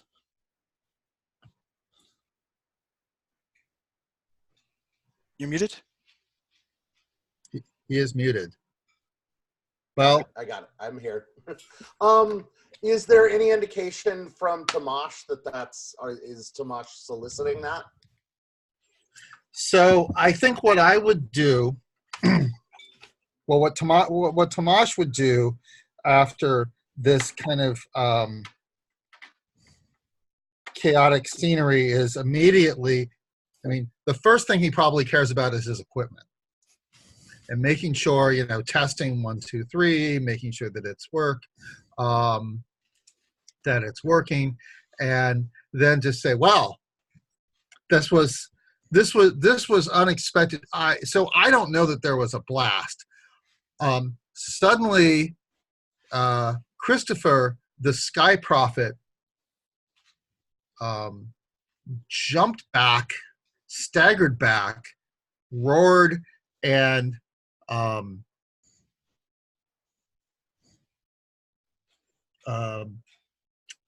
did something with his staff, which must have jammed my equipment. So I think I'm pretty sure I have to listen to the tapes, but I was pretty sure that I'm off the air. But I think we're back on the air now, and I'd be happy to get a call in from anybody to hear what they heard.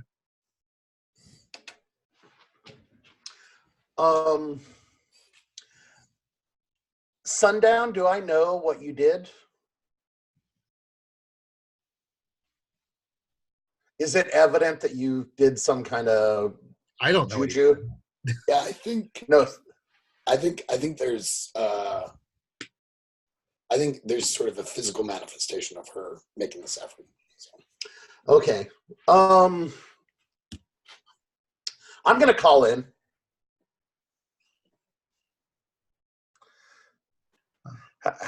No, Val, you got a light.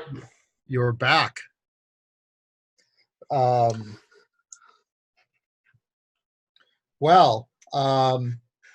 Yes.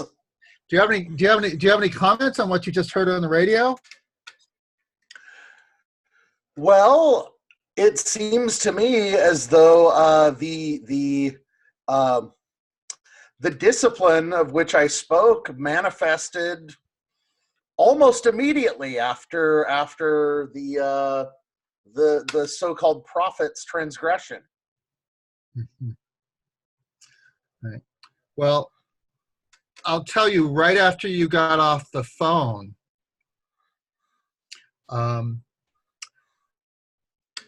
Christopher, I mean, everyone knows that I have not been, I'm not a scavenger, and I'm always, doing side gigs to make money. So when you say when I say I now, the Sky Prophet demanded that I denounce you over the radio, and while I was thinking of my response to that,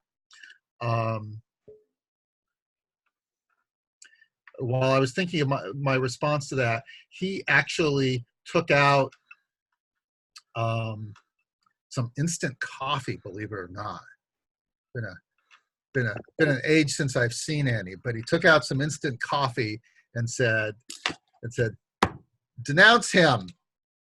And I said, no quid pro quo. At that point, he activated his device, and he fell over. A lot happened. We'll have to listen to the tape to get down the right order. He activated his device. The radio turned off.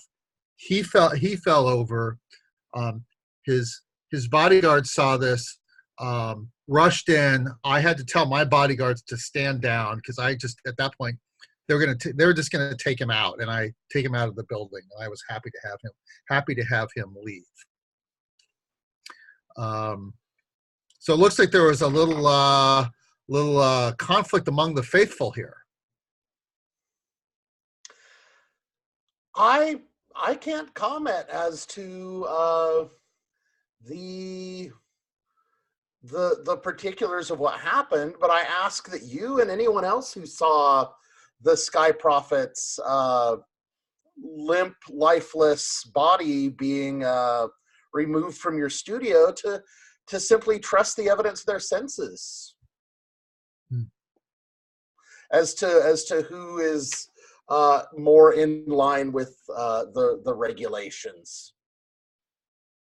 Huh. So these regulations, I believe I've heard, Valentine, that you have a kind of a back before. Would you like to come on the show? And you can either call in or actually come to the studio. We would love I'm sure the whole community would love to hear your story, because we're all curious about our origins here. Um, I will need to consult the proper protocols, but I think that liaising with civilian media is certainly in the cards and advisable for creating harmony and unity in this community. A very poetic way to put it.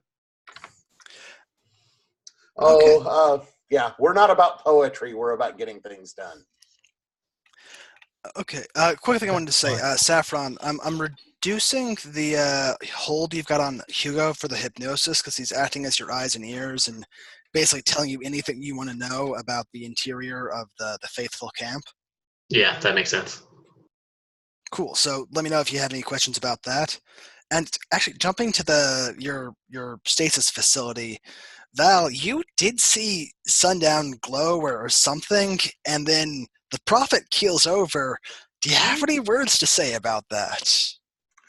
No,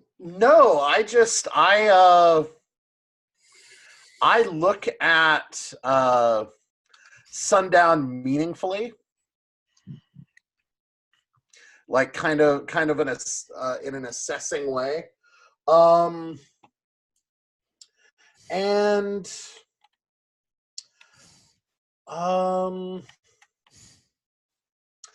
I am going to Sundown, I have one question. Anything for you, Val. Does what you do cause you pain? It did when I was first when these things first manifested in me, when the voices first manifested in me. But I think my contact with the Sky Prophet has helped me learn to control them, and so the pain is definitely diminished. She seems far more comfortable in her own skin than maybe you've ever seen her before. All right, I leave it at that. I think Sundown is going to go find the Sky Prophet. I think she wants to finish the job. Nice. Okay. I think she's sort of like that. Now that I'll switch to first person. Now that I've sort of become very comfortable with these powers, I've become far more assertive, and I know what I want. So I'm going to go try and banish Sky Prophet from our village, our settlement, forever. I don't know if she's capable of violence, physical violence, but she knows she wants to get rid of this person.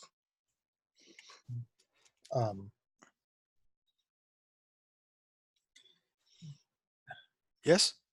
I'm trying to think of how to say this.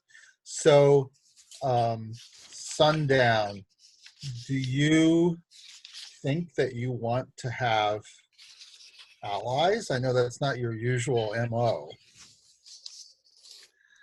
Yeah, I mean, if you were to ask her directly, she would just, I think she's sort of just on a single-minded mission. This person upset Val. They're upsetting the settlement. I want to get rid of them.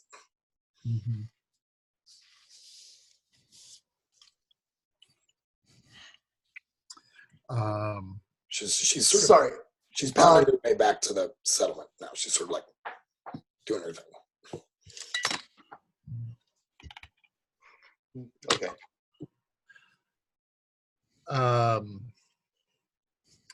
Well, I'm of a similar.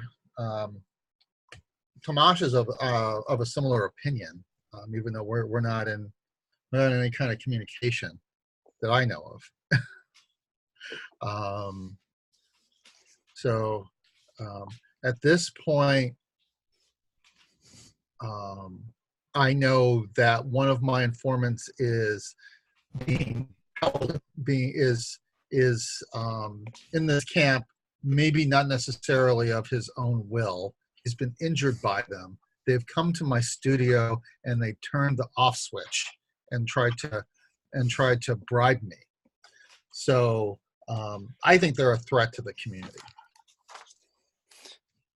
So I think perhaps in parallel to do parallel play, which is as good as I'm going to get with Sundown.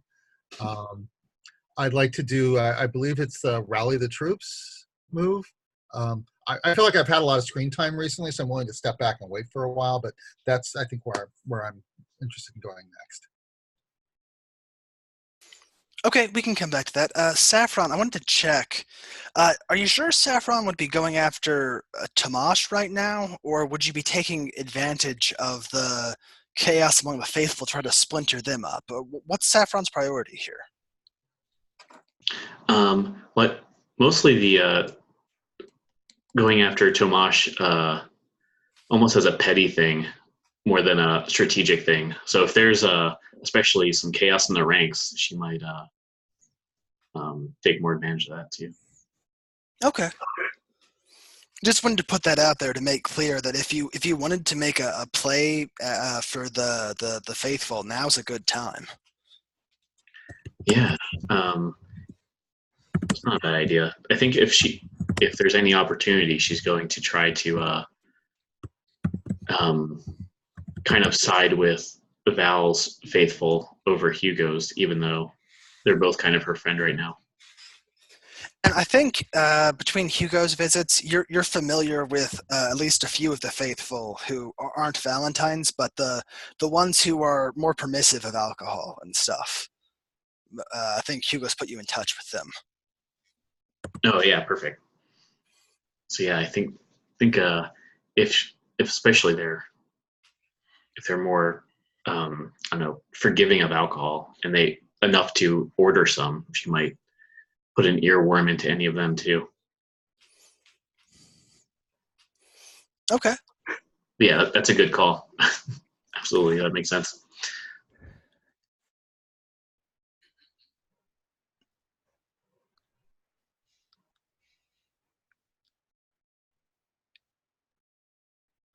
Just checking your moves to see if you have any Maester D moves that are relevant right here.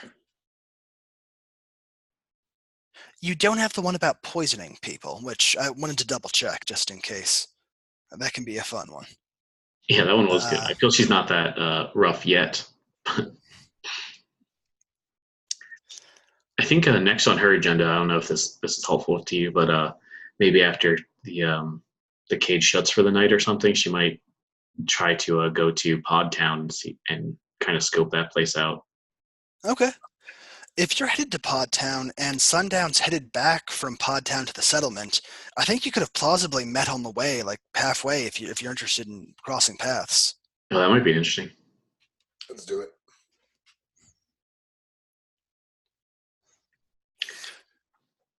So yeah, maybe on like a dusty road or something, right outside of town, or between the towns, I guess.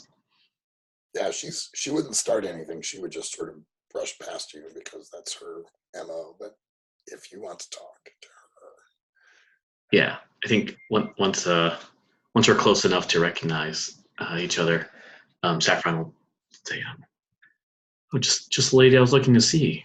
Everyone's after sundown today." what do you mean? Who's after me? Oh, and she just like keeps walking up to get conversation distance, I guess. She's like, "Yeah, I had some visitors today, trying to meet up with you. Got some big people saying your name to me." How do they know who I am? Well, not quite sure. The Sky Prophet himself, I guess, a little birdie told me he was looking for you, and I guess he knows, about you from this and that. He said you two had some sort of special connection. Well, if you mean he invaded my thoughts, yeah. But I gave it right back to him. I don't like what he's doing to our settlement. and what he's doing to Val in particular, I think he needs to leave. I think Saffron might rub her head and just like, oh yeah, I'm familiar with how you push back. And if we're being honest, and maybe she leans in closer, like stage whisper, I guess, just like, I don't really disagree with you. Valentine kind of, especially through that call in, but even before, they're kind of steering these friends of ours in the right direction, as far as I'm concerned. And I just wanted to let you know that some people are looking for you, and I mean, I can tell you can handle it yourself, but just keep an eye out. She's not socially adept enough to say thank you, but she looks at you in a grateful way. And I think also before she does that, she's like, Val is the best thing that's ever happened to this settlement. And how would she put it? It's good that there are people who think that that they should be the one to stick around and to lead the cult or the group. This is going to be very hard for her, but she says, I'm sorry I hurt you. And then she says, I'm going to go find the Sky Prophet. Yeah. And she's, Saffron just kind of looks up just like, oh, usually takes more convincing to get people on my side. But yeah, absolutely. I think that's a great idea. In fact, I kind of, I was hoping, giving you this information, I might, get a favor from you. I know you're on a mission right now, I can tell. But maybe if there's someone that you know of, maybe that, that can, because I don't have these special fun, ways about me. So I need some kind of protection here at the cage. And all these people going to Pod Town, I appreciate. And if any of them need gainful employment, Kyle, I think she would not agree to this right away. This sort of rubs against every part of her fiber. But I would be interested in David rolling for it. Okay. For the record, I think there are definitely some tougher mutants at Pod Town who would make for good bouncers over at the cage. Yeah, that was my thinking too. And she does have a long memory, so she remembers the other mutant getting kicked out. Or did that happen in our first? Yeah. Toyota made a stink, and Cinder got kicked out of the cage. All right. Yeah, that did happen. Yeah. So you want me to roll? See what This is a seducer manipulator, right? Yep. Let's see how it goes. Pretty well. Let's see. Yeah, an 11. Unless you want to change that at all. Oh no. What is the implication of that? If you go along with what she's saying, you get to mark experience, and if you refuse, you erase one of your highlighted stats for the rest of the session. Interesting thing. No, I'll go along. I'll say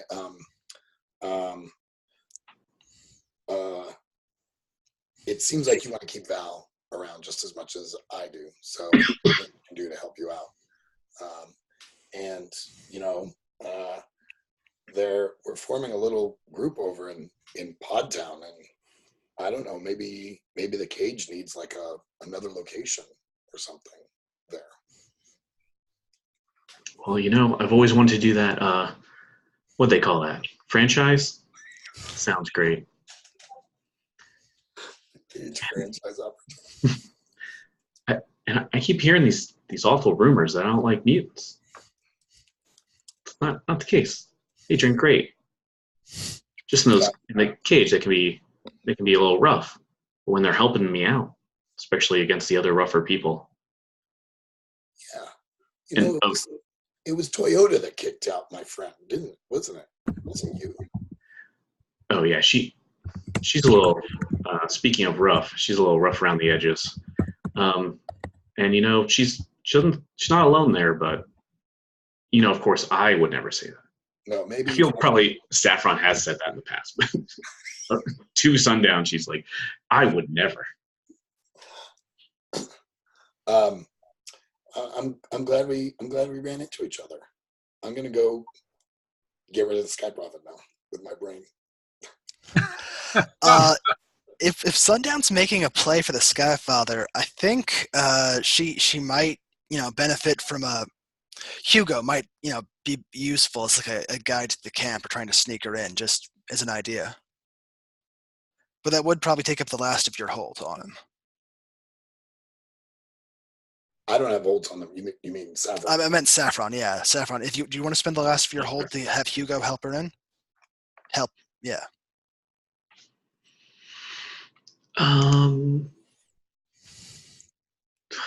No. Saffron's just in it for herself. Fair enough. I like it. Alrighty, Sundown. You can get to the edge of the faithful encampment pretty easily.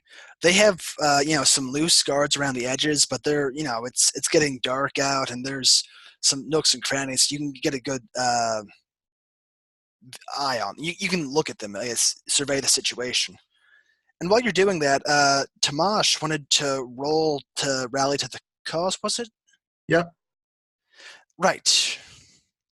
So you're speaking out against the Sky Prophet, I think. So go ahead and roll hot. I'm gonna help that, by the way. Okay. Oh, excellent. Yeah. Well, you did want me to roll. You did want us all to roll hot tonight, so. Well, and that's a +2 from me. Yeah. Wonderful. All right. Oh wow, you're rolling a +4 total. Nice. That's the max. Is there a way I can make dice a particular color in this roller? Yes. If you select the color, it's on the upper right on the drop-down list. In the upper right on the drop-down list. See where it lists all the different kinds of dice? Like D4, D6. On the far right, it says color. Oh, I see purple. Yeah. Okay. So I'm going to go for pink. You need to create new dice. Right. So I do a submit. Right? Yes. Right. Oh, there we go. Okay. Kind of funny placement, but all right, 13. Nice. All right, let's see what I get out of that. You get to hold 2. Right. So, in particular, the cause I'm doing is, well, I'm using 2 tacks. One is just that these guys that you heard it here, folks. These cultists want to come in and change everything and run everything, and you know that they tried to take over. They tried to take over the rice hydroponics, and they've kidnapped Harridan. So I want anyone who knows Harridan to call in and tell me what they want to see done about this, because he was injured by these guys, and now he's been with them for 2 days. I don't know what's going on with them. I've heard reports that he's there and moving, but we don't know if he's free to leave. And I want to ask them up close, and I'd like to ask you, loyal listeners, to go with me to ask these guys up close and personal to leave our town, leave our settlement folk alone, return our settlement folk to us, and stop trying to run our lives. What say you? You can hear a faint cheer of "yeah" from inside your office. Okay, with a roll like that. Yeah. So for the record, I assume you're choosing a text somebody you name and go together to a place you name. Is that it? Yeah, I guess so. So the place is wherever the heck they are, which we haven't really specified yet. And you heard it on the show. This Skyfather or Christopher, who calls his I'd be the last person to say a word against scavengers, because that's the basis of our society. But to say that his scavenged uniforms were anything other than that, and not some special thing created for him, it's just, that's so easy to see through. Let's get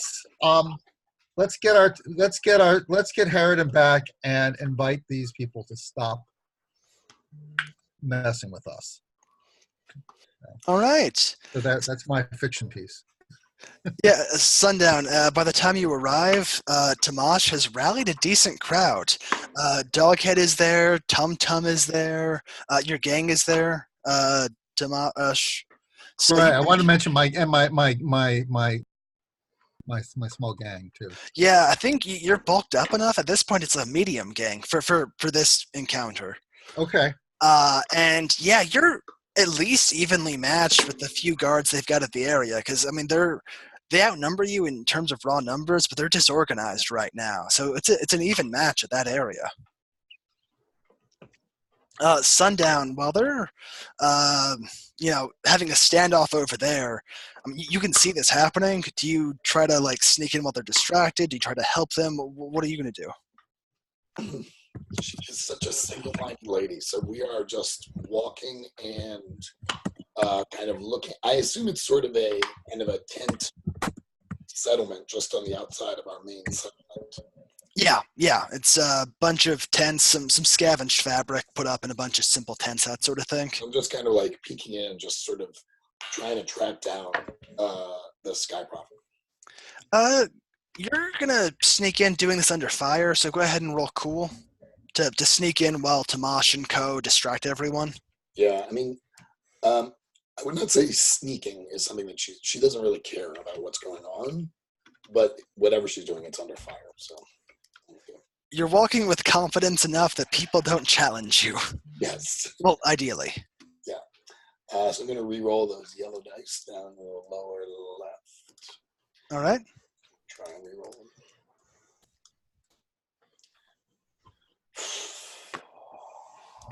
4 plus, what is it, cool? That's yes. Like 5. Ooh, 5. Valentine, or actually, Valentine or Tamash, I could see either of you helping if you want to make a fortuitous arrival. Sure, happy to. I'm rolling on my +1 here, so. Yes, you've got a, actually, you've got a +2 with Sundown, so you'd be rolling 2d6 +2 All right. to help her. 12. Oh, dang. My luck has turned around. So that bumps you up to a 7, Sundown. You know what? I think I've come up with a fun, ugly choice for you. Oh, great. So while everyone's distracted, Tamash is making that big, rallying the people, demanding, like, give us Harridan, that sort of stuff, up at the front. You're able to sneak in, but as soon as you're, like, a few tents into the encampment, Valentine, let me know if this works for you. We can do another option. How about the guards see Valentine trying to follow you in, and they're going to confront them and stuff? So you can go back and help Valentine, or you can get in while they're distracted with them. Does that work for you, Valentine? Sure. She will. I'm doing everything I can to project that I have control of the situation. Interesting. Do you want me to roll for that, like a act under fire? Yeah, I think that'll work. All right. I mean, you're the heretic. You come into the lion's den and stare them down. Yeah. That sounds good. All right. I'm at a +3 on that. 11. You know what? Yeah, the guards see you, but you come up, but they're kind of like taken aback. Like this heretic walks into our camp just like that. Feel free to say something intimidating if you want. Oh, me? Yeah. Yeah, I'm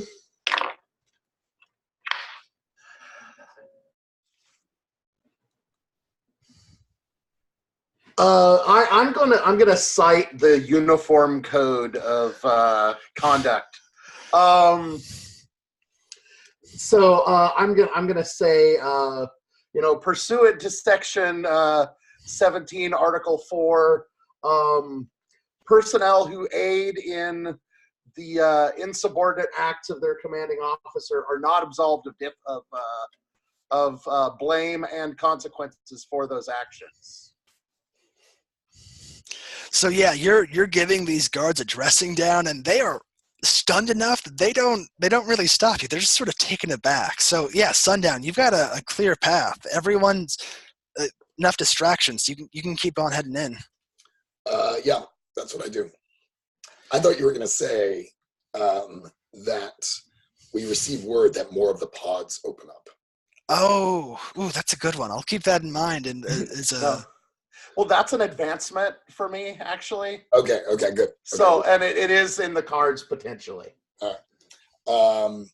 Yeah, so I just keep looking for Sky Prophet. Yeah, it's really easy to identify his tent. It's the biggest. Okay. I walk right up to him, and is he awake? There is one guard at his door. I think like his guarding his personal tent. It's one guy though. So you can't see inside right now. Where I kind of like put my finger to my head and give him a glare, like I'll blast your brain if you come near me. Roll direct brain whisper. Oh, I'm not doing the actual whisper. I'm more threatening the whisper. You're still really going aggro, kind of. I mean, the threat is going aggro. Yeah. So what I want him to do is leave me alone. I think that's still. You got to go ahead and roll plus weird for that. Will do. I rolled a 10 plus 2 is 12. You know what? You give him some good glare and some scary brain whispers, and this guy decides, yeah, Prophet's not worth it. He's going to go be somewhere else now. When I enter the Prophet's tent, what do I see? It's pretty elaborate on the inside. He's scavenged. It's a really big mix of stuff scavenged from at least a dozen ships. You see technical diagrams, some displays, looks like official ship murals in a few parts. It's incredibly elaborate and valuable stuff, but there's no real like organizing pattern. It's just everything that looked cool, I guess. And the Prophet is still passed out on a official standard issue like Space Navy bed. Would you call this situation charged? Yeah, I think so. I mean, you're in the middle of an enemy camp, and you just let a guy know who knows exactly where you are. I'm gonna read a sitch. Alrighty. If I can find the.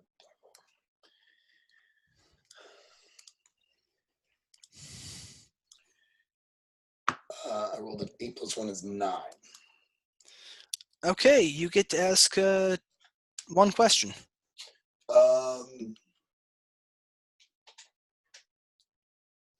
What should I be on the lookout for?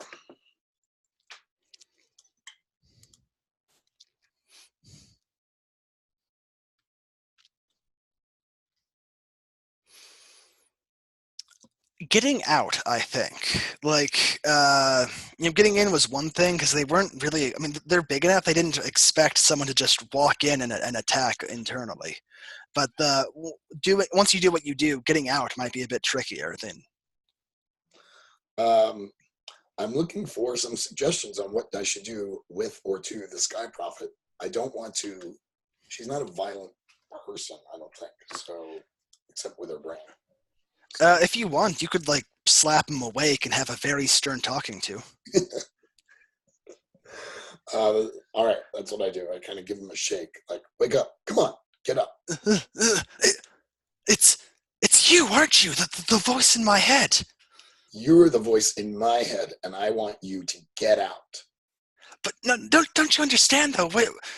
We have the same gift. It's a little more developed in me, sure, but this is fate. This is planning. The heavens want us to work together. This thing in my head is many things, but I would not call it a gift. But you found it in one of the relics, didn't you? The holy ships from the heavens. I found one too.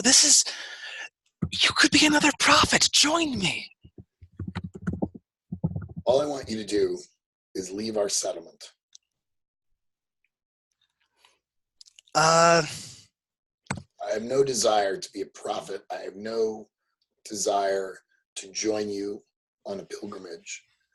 For better or for worse, this is my home. For better or for worse, this is my family. I don't need you messing everything up. So are you threatening him or trying to manipulate him? She hasn't issued a threat, but I think manipulate is the closest thing. Go ahead and roll hot. Oof, that's not actually your strong suit, though, is Do I it? have to? But it'll be interesting. That is for sure. All right.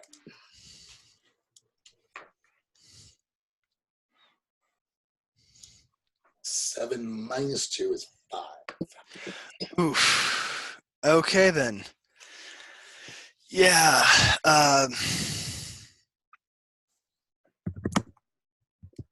No, I won't leave. I can't abandon you to these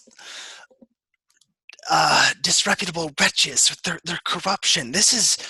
You struck at me, but we are brothers of the mind. I need to lift you up to the light, to the heavens where the fleet is waiting. I'd like to enter the tent at this point. Okay.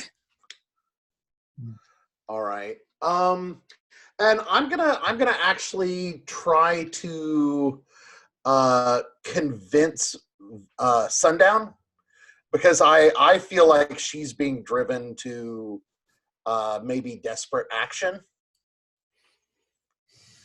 And so I'm gonna say, Sundown, you don't have to do this. He'll be his own undoing. Should I try to persuade? Do you think that's persuasive, Sundown? I mean, I feel like if Val is saying it, it's true. Okay. They haven't lied to me yet, as far as I know. So do you just head out, or? I think we don't need to roleplay this, but maybe she seeks some reassurance that Val thinks this to be true. And maybe what she does is, as she follows Val out, she says to the Sky Prophet, the closest thing she'll get to a threat is a warning. Don't bother Val. Don't hurt Val. Okay. Yeah, it's 10 by my clock, so go ahead and enjoy Picard. Thank you for joining. We can do your end of session. It was good, by the way. Oh, good. Okay, Yeah. good. I won't. I'm going to, Kyle, make you the host, so when I close, the Zoom will stay open. Sounds good. Oh. Thank you. Cool. Thanks for thinking of that. Yeah. Thanks for providing it in the first place. Yes. See y'all next week. See ya. See ya. Bye. Right. So Val. So when Sundown walks out of the tent, Mhm. I'm gonna kind of linger behind to talk to the Sky Prophet. Mhm.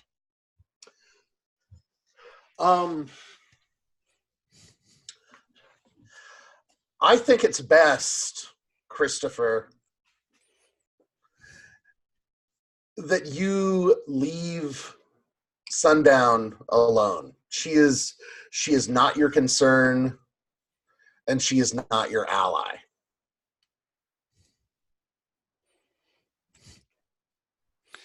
I think, yeah, it sounds like that sounds like a threat to me. I'm trying to play it more as a act of persuasion, because Okay. I'm not threatening any consequences. I'm just trying to make the case. That she's more trouble than she's worth. Okay, yeah, I can Yeah. see that. Go ahead and roll hot. All right. 7 + 1, that is 8. And no one's around to help you, so um okay. On a 7 to 9, they'll go along with you, but they need some concrete assurance, corroboration, or evidence first.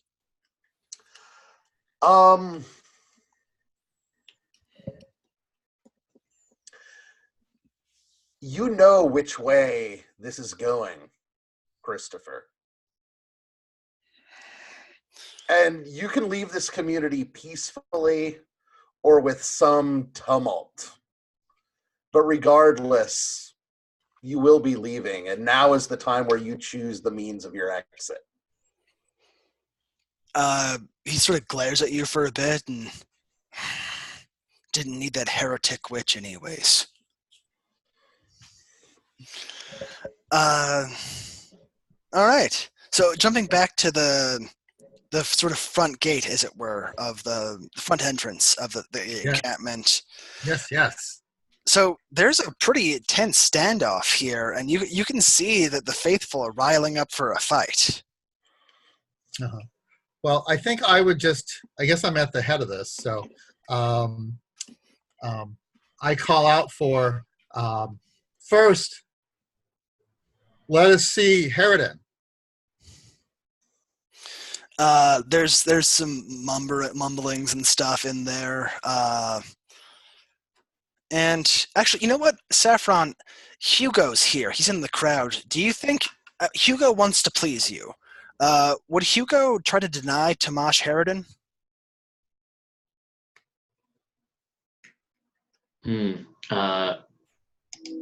Yeah, if you think that's interesting, go for it. I'm okay with it. Hugo's like, no, the Harridan has joined us, the faithful. We shall not let him slip back into this den of iniquity with this spewer of lies. Harridan is a free man. Whether Harridan is a free man, and if he wants, he can stay here if he wants, but you've got to make me believe it. You've got to make me and his other friends believe it. Go ahead and roll hot to talk him into letting Harridan out. Sure.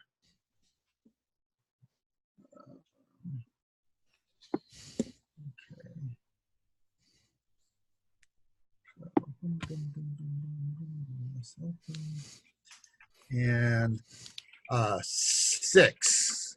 I believe I'm a 1 on my hot. No, I'm a 2 on a hot. 7. Okay, in that case, let's see.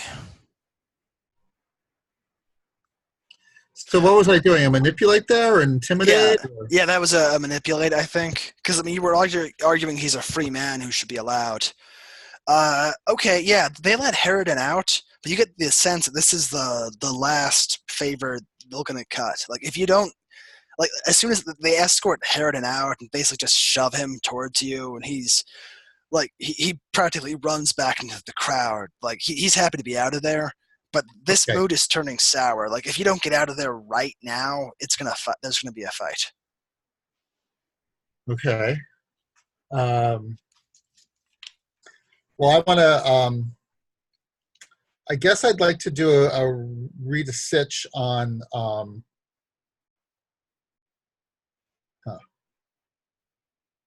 So I could either try to make things go in a particular way, or I could try to read the mood of the people who are with me, the townsfolk who are with the settlement folk who are with me. Yes. Which sounds like more fun to me. So is that rolling on? Is that roll with sharp? Yes. Okay. I keep asking these questions. It just takes a long time for me to change windows very often. So that's why I'm asking rather than just knowing. All right, that's a 10. That's a 10 on the dice. Nice. Okay, so you get 3 questions. Uh-huh. Was that again rolling on hot? Sharp. Sharp. Okay. One more until I level. So and all right, Apocalypse World usage. Um,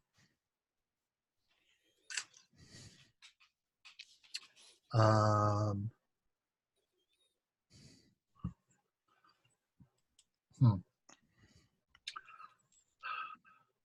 Well,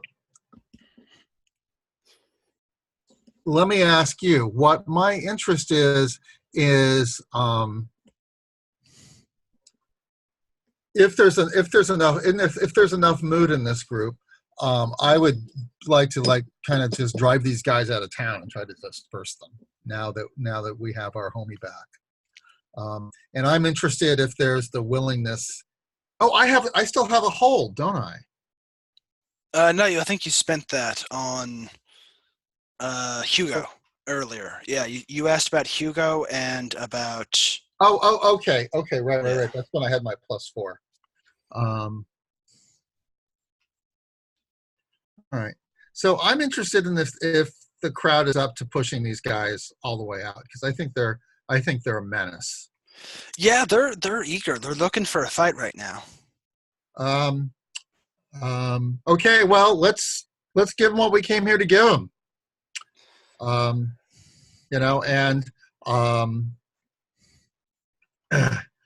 I say to my to the guys the people who stay with me, my small gang, start telling these people they're leaving. Pull up their tents and tell them to pack up and leave. So you're trying to, just sort of nudge these people out, but the tensions are too high. Some fists get flung, and this escalates into a brawl. All right, yeah, I figured it would. I'm gonna need you to roll the first actual combat move of the game. 3 Yes. sessions in. So I assume that's hot. Hard. It's hard. Oh, right. Yes. No wonder I don't know what it is. I've never rolled it before. First time ever playing Apocalypse. So this is my first hard roll in my life, and it is a 10. Okay, so on a 10, you get to choose 3. You can inflict terrible harm, suffer little harm to you and the people with you. Take definite and undeniable control of it. In this case, that's driving them out for sure. Okay. Or impress, dismay, or frighten the enemy. That's the 4th option. I'd like to take control, make sure that we're not getting hurt. I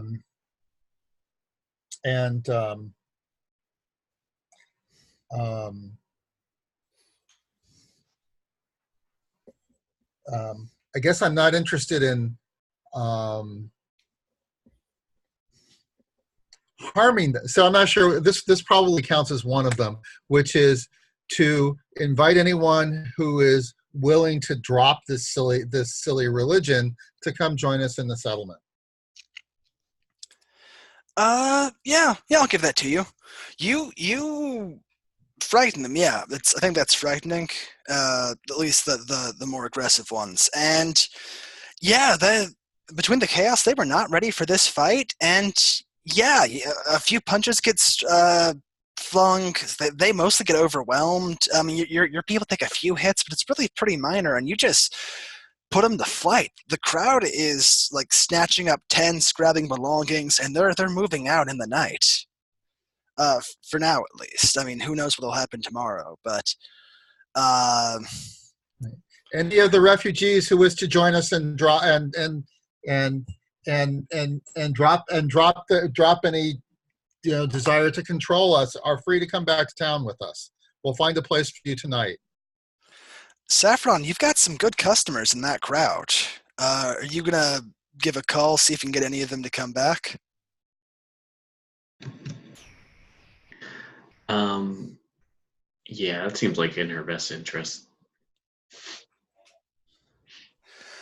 So yeah, as people are snatching things up and sort of heading out, you see some clusters. Like there's a group of maybe a dozen or two, just sort of huddled in the middle between the Tamash and his gang and the other group heading further out. And you can see them sort of like idling, looking at the settlement, looking at the cold and empty badlands in the middle of the night. And you can see them really trying to figure out, like, where do we go here?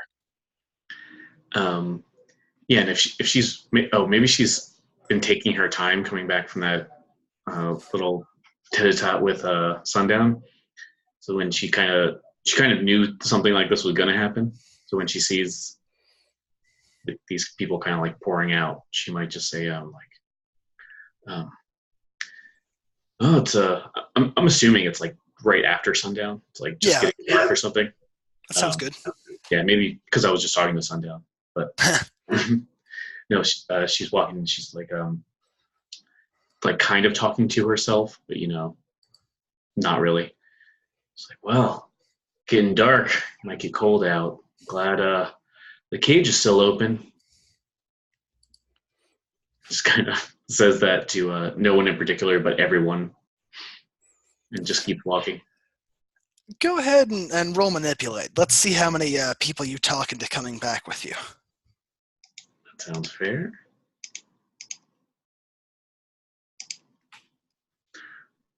Um, let's see, an 8 again. This is the night of 8s. Yeah, you get Hugo and let's say a dozen others to come back to town with you for now. And I mean, you can always try to talk some more into them later, or try it's yeah, they pick up their things and they start heading you back into town with you.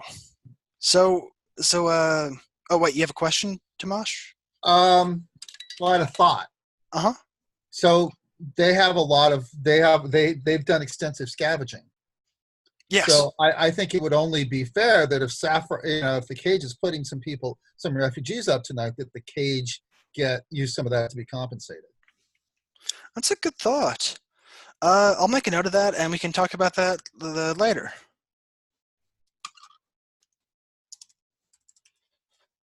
Valentine. So you come out of the Sky Prophet's tent, and yeah, you hear the commotion, and people basically just start. The camp is dissolving around you as it's heading out into the night, and some people are splintering off for the town.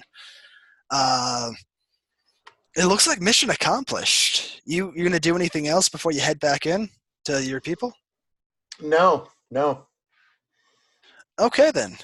I feel like my goal of delegitimizing the Sky Prophet is well underway. So Yeah, as you head back in to town, the Visage and your other people that they gather around, like, you did it!